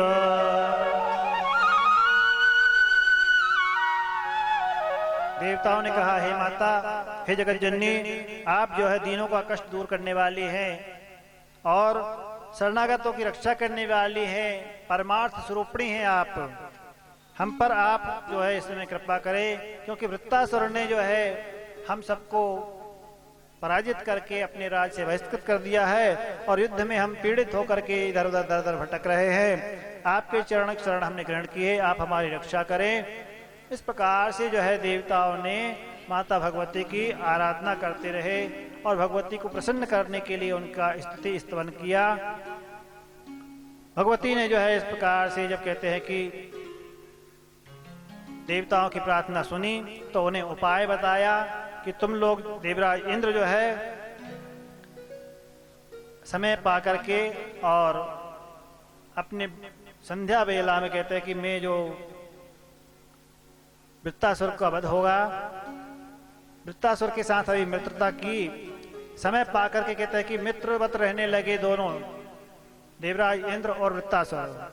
भागवत में कथा दूसरी प्रकार से आती है, यहाँ अंतर है दोनों प्रसंगों में। भागवत में तो दोनों का युद्ध हुआ और वहां पर भगवान नारायण ने वज्रस्त्र में अपनी शक्ति निहित की। यहाँ पर जो है कहा कि तुम अभी बस मित्रवत रहो और समय आने पर जो है कहते हैं कि वृत्तासुर के साथ संधि करने के बाद दोनों जब मृत्यु हो जाएंगे और मौका पाकर देवराज इंद्र जो है वध करेंगे। तो ऋषियों के साथ में जाकर के ऋषियों की मध्यस्थता में इंद्र और वृत्तासुर में संधि हो गई ऋषियों ने वृत्तासुर से कहा कि आप लोगों को आपस में विवाद नहीं करना चाहिए, युद्ध नहीं करना चाहिए, इस प्रकार कलह नहीं करना चाहिए और आप लोग संधि कर लो।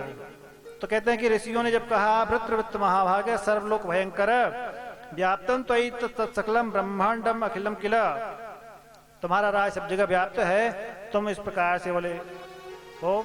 तो कहते हैं कि संसार में है कुछ भी नहीं है और तुम इस प्रकार से जो है देवताओं के साथ संधि कर लो। वृत्तासुर ने ऋषियों के कहने पर कहते हैं कि संधि कर ली और जब रहने लगे तब कहते हैं कि दोनों लोग साथ में रहने लगे। एक दिन की बात है कि कहते हैं कि वृत्तासुर के साथ देवराज इंद्र समुद्र तट पर संध्या काल में भ्रमण कर रहे थे, घूम रहे थे, जैसे आजकल लोग चौपाटी पे घूमते ना, उस प्रकार से दोनों घूम रहे थे।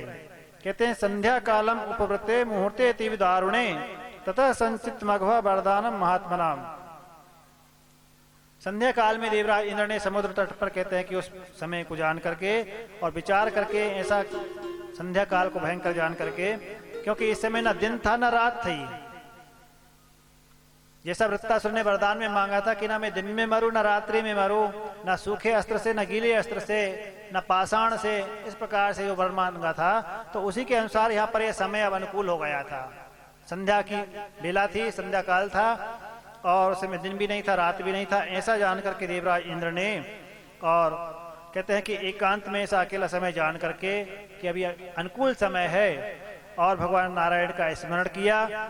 कहते हैं कि एवं विचार मनसा सस्मार हरिम अव्यव्यम, भगवान हरि नारायण का कहते हैं कि स्मरण किया देवराज इंद्र ने, और उस समय कहते हैं कि विचार करके वृत्तासुर को मारने का उपाय करने लगे, सोचने लगे क्या उपाय है। तो वहां पर जो समुद्र के जल में जो झाग फेन था उसे देखा, अपाम फेनम तदा पश्यत समुद्रे पर्वतोपमम, जो समुद्र के जल का लहर के द्वारा इकट्ठा फेन था वो बड़ा ढेर लगा हुआ था, उसको देखा देवराज इंद्र ने, और देख करके कहते हैं कि वो ना तो सूखा था ना गीला था। आप लोगों ने देखा होगा बरसात आदि में जो नाले नदी के किनारे पानी का झाग इकट्ठा हो जाता, तो थोड़ी देर बाद पहले तो गीला रहता, बाद में धीरे धीरे करके वो सूखा सा हो जाता है। तो पूर्ण रूप से सूखा भी नहीं होता है और गीला भी नहीं होता है, अर्ध शुष्क होता है। तो उसी के लिए कहा कि नायम शुष्को न चार दो, ना तो ये सूखा है ना गीला है।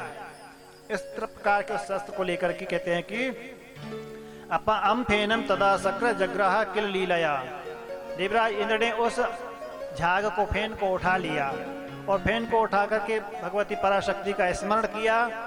पराम शक्तिम च सस्मार भक्त्या परमया युत, भगवती का स्मरण करके उनकी शक्ति का आधान किया उसमें, और कहते कि वो जो फेन झाग था उसके द्वारा मार करके और उस वृत्तासुर का वध किया।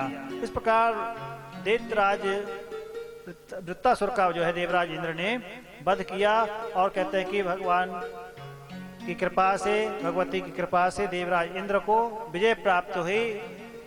छल से उन्होंने कहते हैं कि वहां पर भगवती की और भगवान नारायण की इच्छा के अनुसार उस वृत्तासुर का वध किया, क्योंकि उसने वर ही ऐसा मांगा था तो उसे उस प्रकार से मारना पड़ा।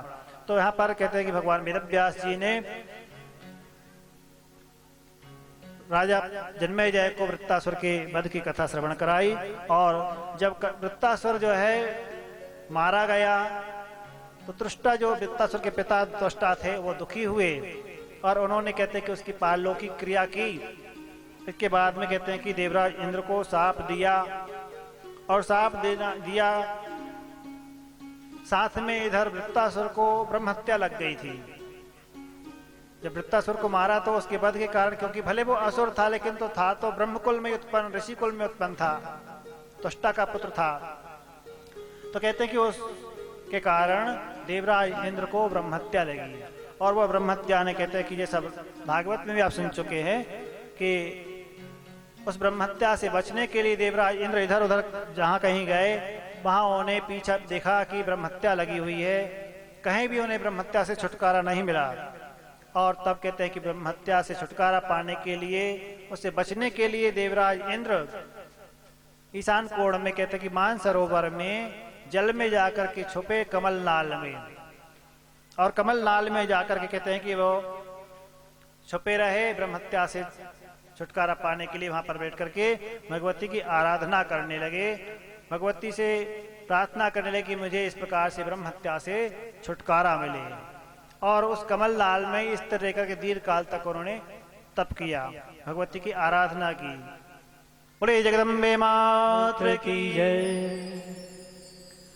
हर सांस में हो सुमिरन तेरा, यूं बीत जाए जीवन हो हर सांस में हो सुमिरन तेरा, यूं बीत जाए जीवन मेरा। हर सांस में हो सुमिरन तेरा, यूं बीत जाए जीवन मेरा। हर सांस में हो सुमिरन तेरा, यूं बीत जाए जीवन मेरा। तेरी पूजा करते बीते साँझ सवेरा, हर सांस में हो सुमिरन तेरा, यूं बीत जाए जीवन मेरा।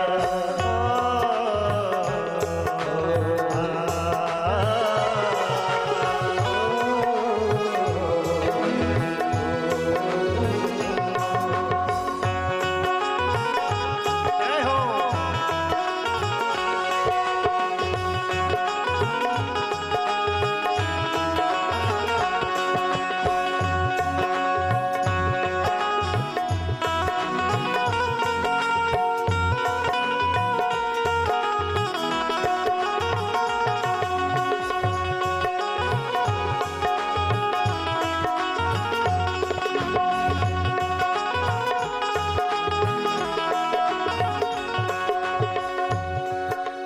मैया मेरी नैया एक तेरे सहारे, मैया मेरी नैया हो,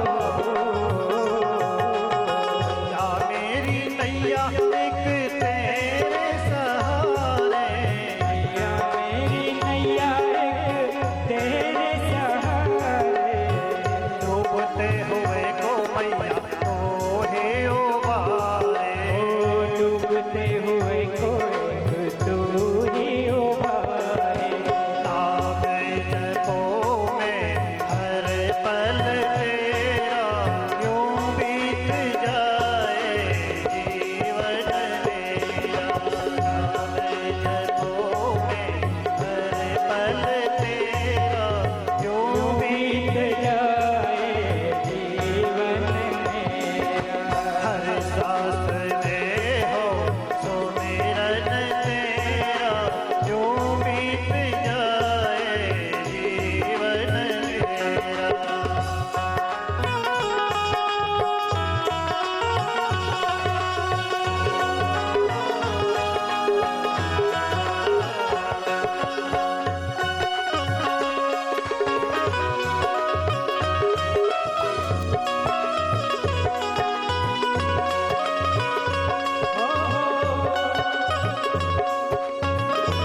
निराले, आए जो भी द्वारे तेरे जाए नहीं खाली हो।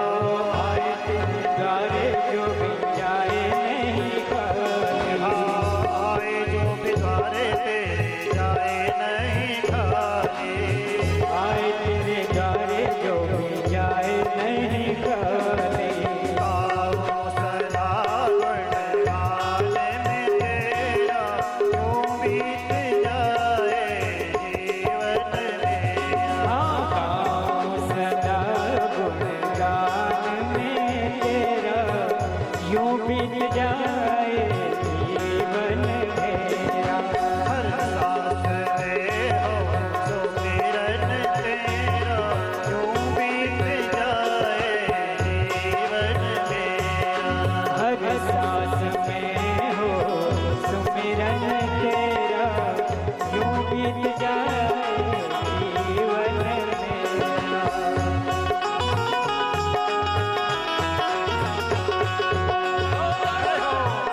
तालियां बजाओ भाव से।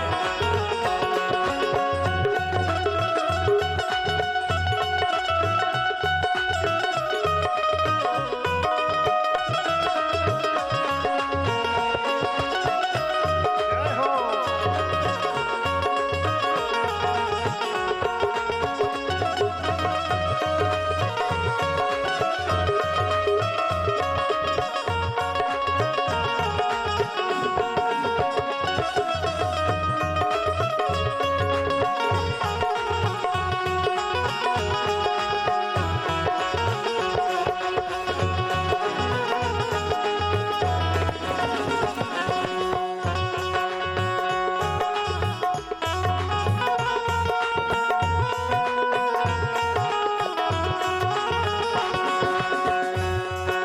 मैं हूँ बालक तेरा मैया, तू ही मेरी माता।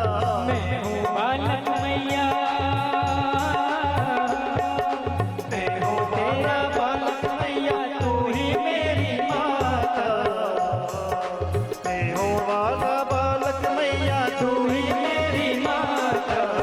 तेरे सिवा मैया मुझे कोई नहीं भाता। तेरे सिवा मैया मुझे कोई नहीं भाता।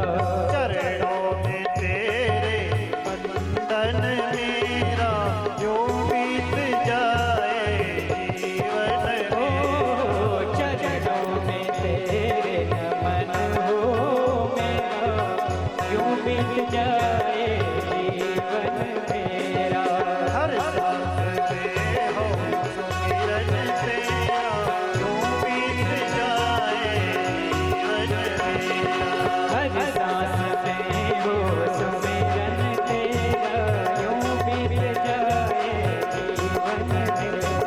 तेरी पूजा करते बीते सांझ सवेरा। हर सांस में हो सुमिरन तेरा, यूं बीत जाए जीवन मेरा। यूं बीत जाए जीवन मेरा। यूं बीत जाए जीवन मेरा। बीत जाए बीत जाए बीत जाए जीवन मेरा। बोलिए जगदम्बे मात की। तब भी बोलना तो धीरे से ही है। बोलिए जगदम्बे मात की। श्री राज राजेश्वरी मैया की जय जय श्री राधे। जय जय श्री राधे।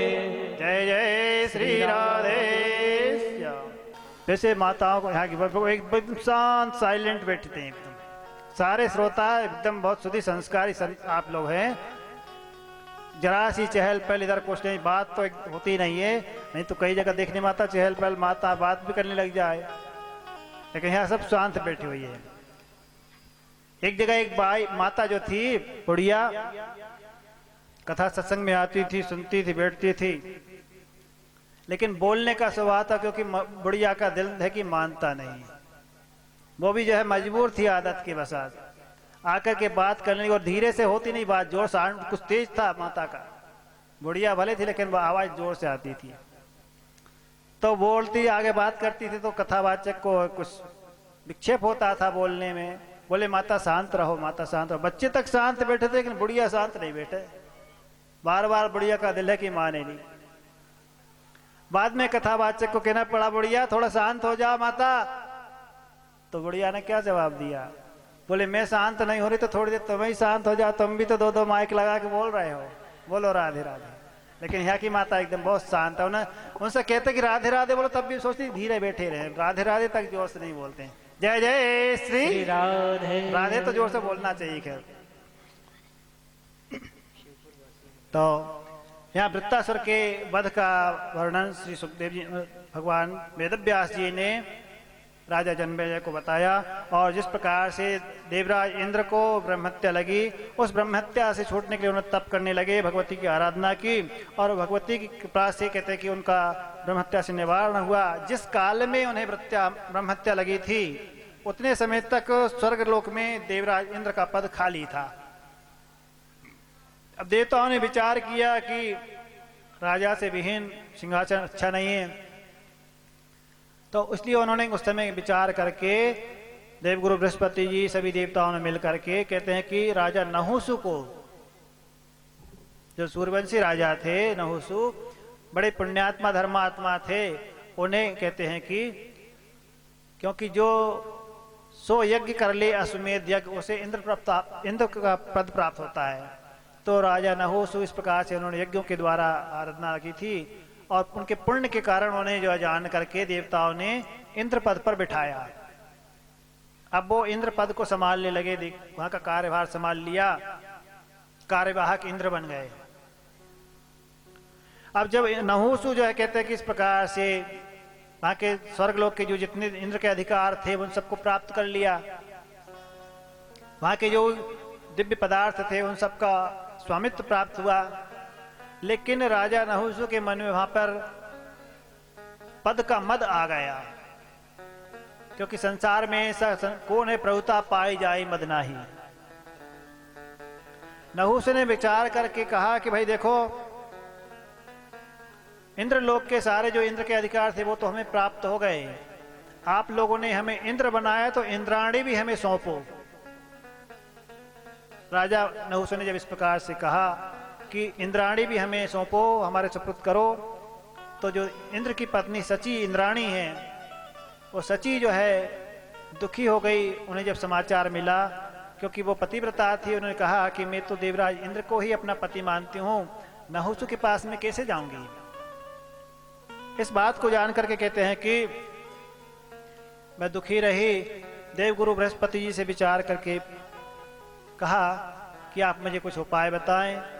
तब देवगुरु बृहस्पति जी ने जो है कहते हैं कि उन्हें कहा कि आप भगवती की शरण ग्रहण करो, भगवती की कृपा से ही इस संकट से निवारण होगा, वही कोई उपाय बताएंगे।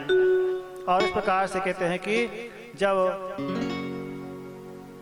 बृहस्पति जी के कहने के अनुसार सची ने भगवती की आराधना की, तब सची को भगवती ने जो है कहा कि तुम इस प्रकार से मेरी कृपा से इस संकट से निवारण हो जाओगी। और उपाय बता दिया कि नहुसु से कहो कि मैं तुम्हें प्राप्त कर लूंगी तुम्हारे पास, लेकिन यह है कि तुम्हें मेरे पास आते समय एक अद्भुत नए यान पर आना होगा सवार होकर के, जो अब तक किसी ने नहीं बनाया हो ऐसा। अर्थात तुम अपनी पालकी में ऋषियों को लेकर के आओ, ढोने के लिए पालकी को ढोने का कार्य, ले जाने का भार ऋषियों के कंधे पर हो। ऋषियों के कंधे पर सवार होकर के पालकी में आओगे तो मैं तुम्हें प्राप्त कर लूंगी। जब इस प्रकार से कहा तो वह नहुसु जो है कि उस समय कामना के अधीन होने के कारण ऋषियों से कहा और ऋषियों को अपने पालकी में लगाया भारवाहन के रूप में।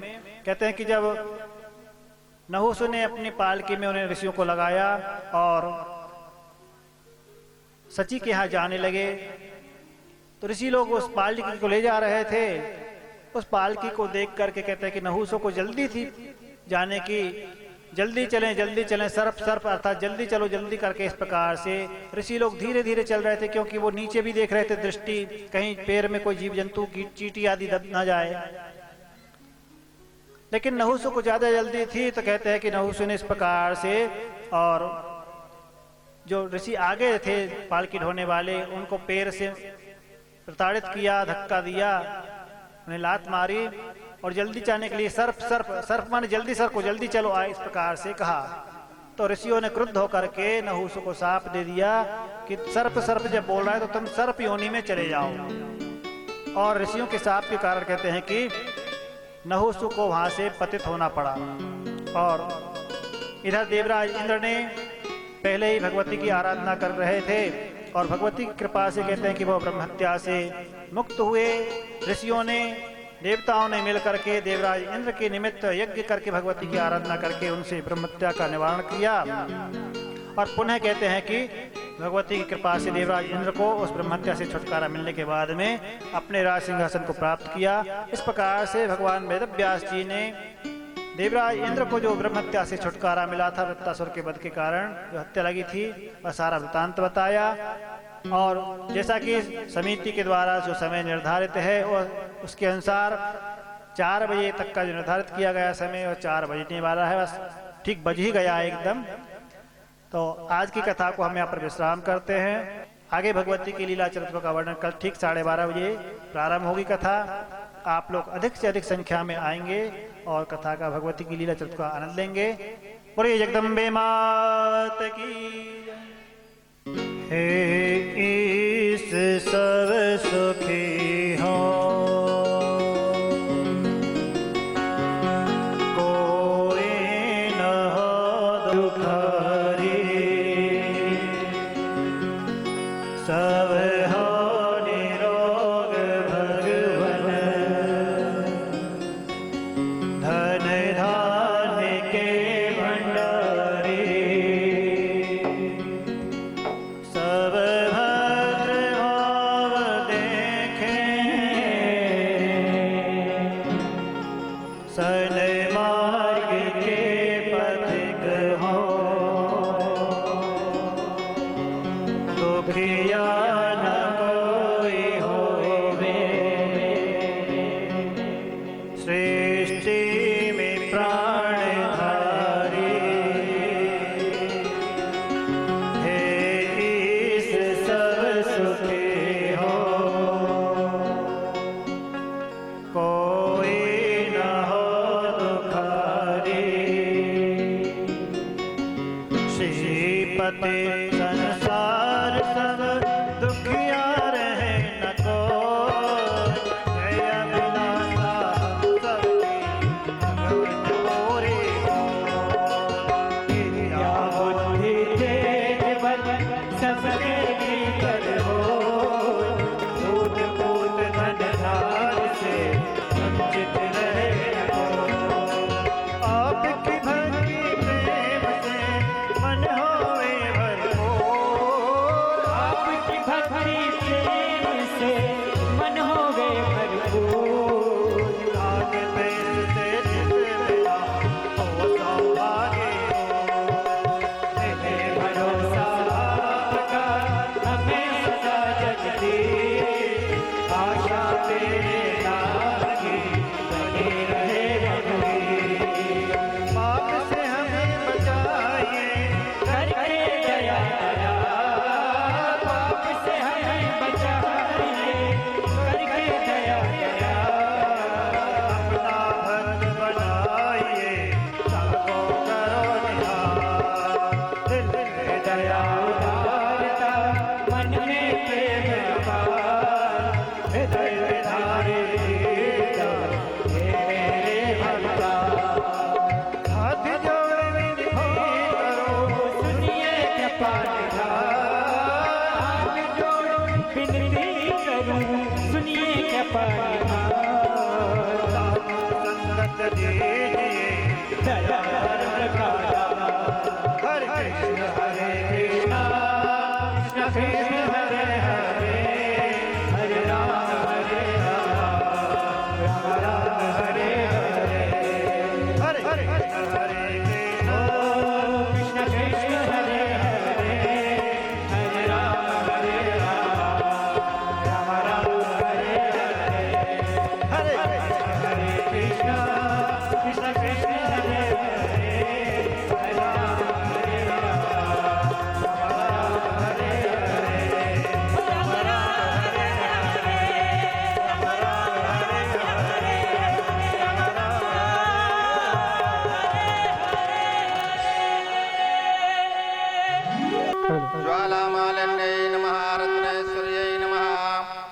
जयन्ते मंगला काली भद्रकाली कपालिनी दुर्गा क्षमा शिवा धात्री स्वाहा स्वधा नमोस्तुते।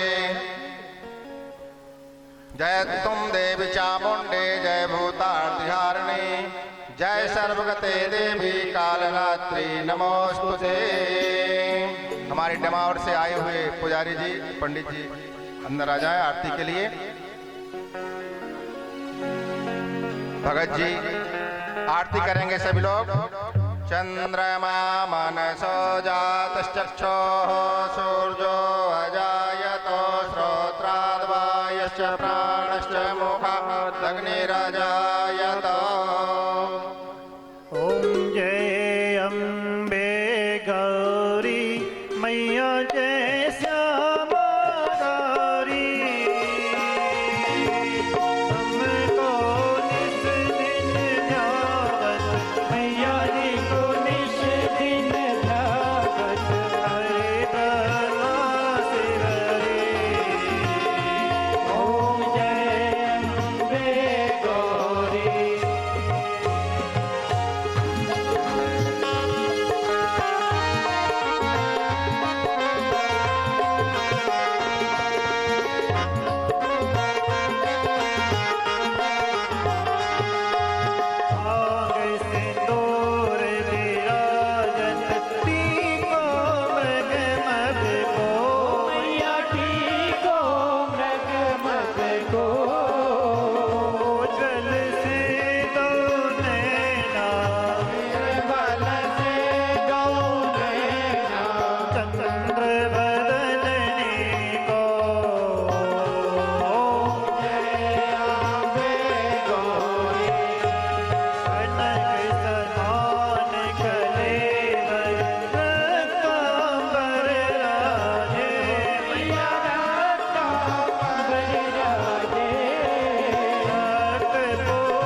कर्पूर गौरम करुणावतारम संसार सारम भुजगेन्द्रहारम सदा वसन्तं हृदयारविन्दे भवानी सहितं नमामि मन्दारमाला पुष्पजालकाये कपालमाला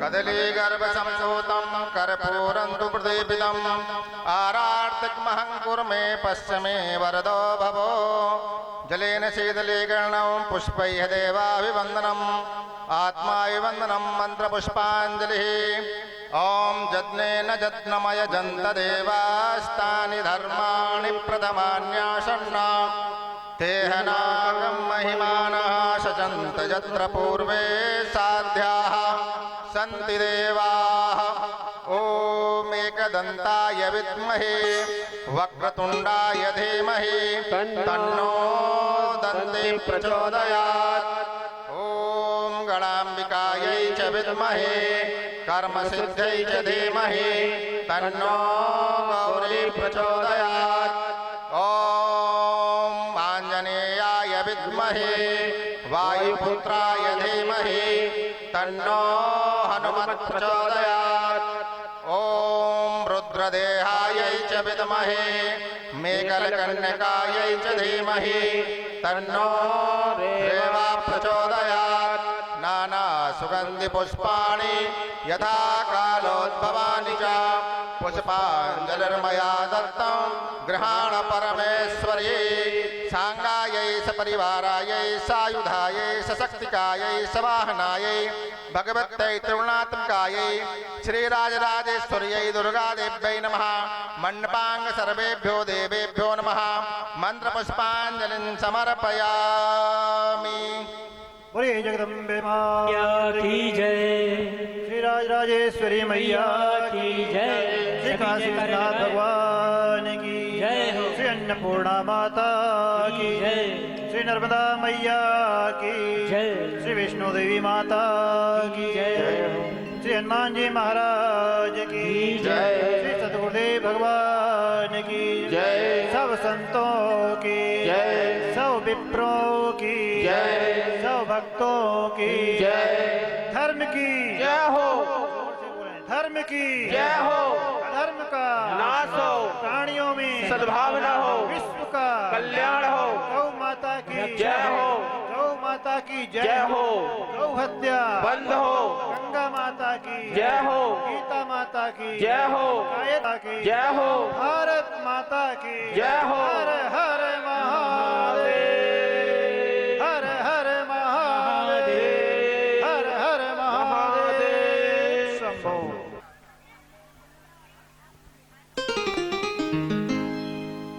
हो भजन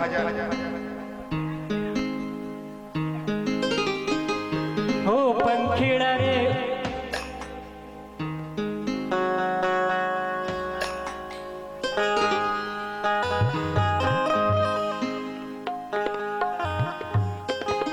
पंखीड़ा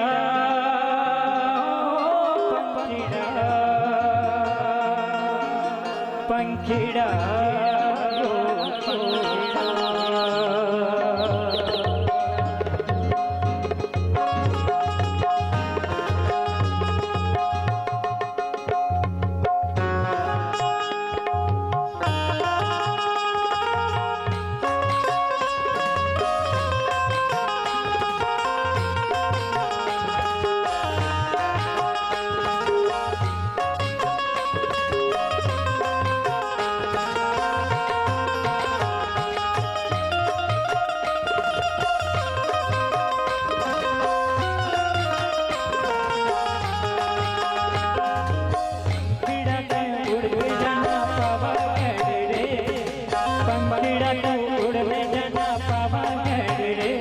हमारी महाकाली से मिलके कहना कर बातें देंगे, महाकाली से मिलके कहना कर बातें देंगे।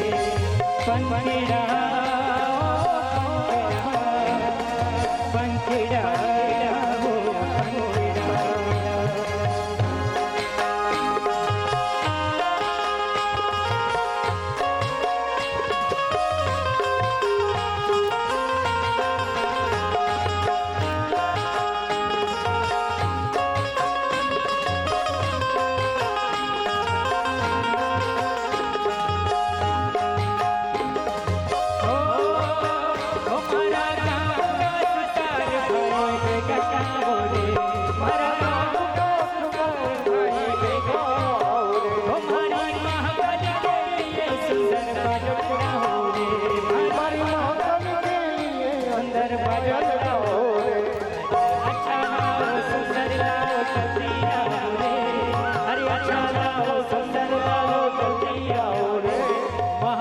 महाकाली से मिलके कहना गरबा खेले, मारे महाकाली से मिलके कहना गरबा खेले।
उत्सव मनाओ, नाचो गाओ, उत्सव मनाओ, नाचो गाओ, चलो मैया के दरबार। जय माता दी।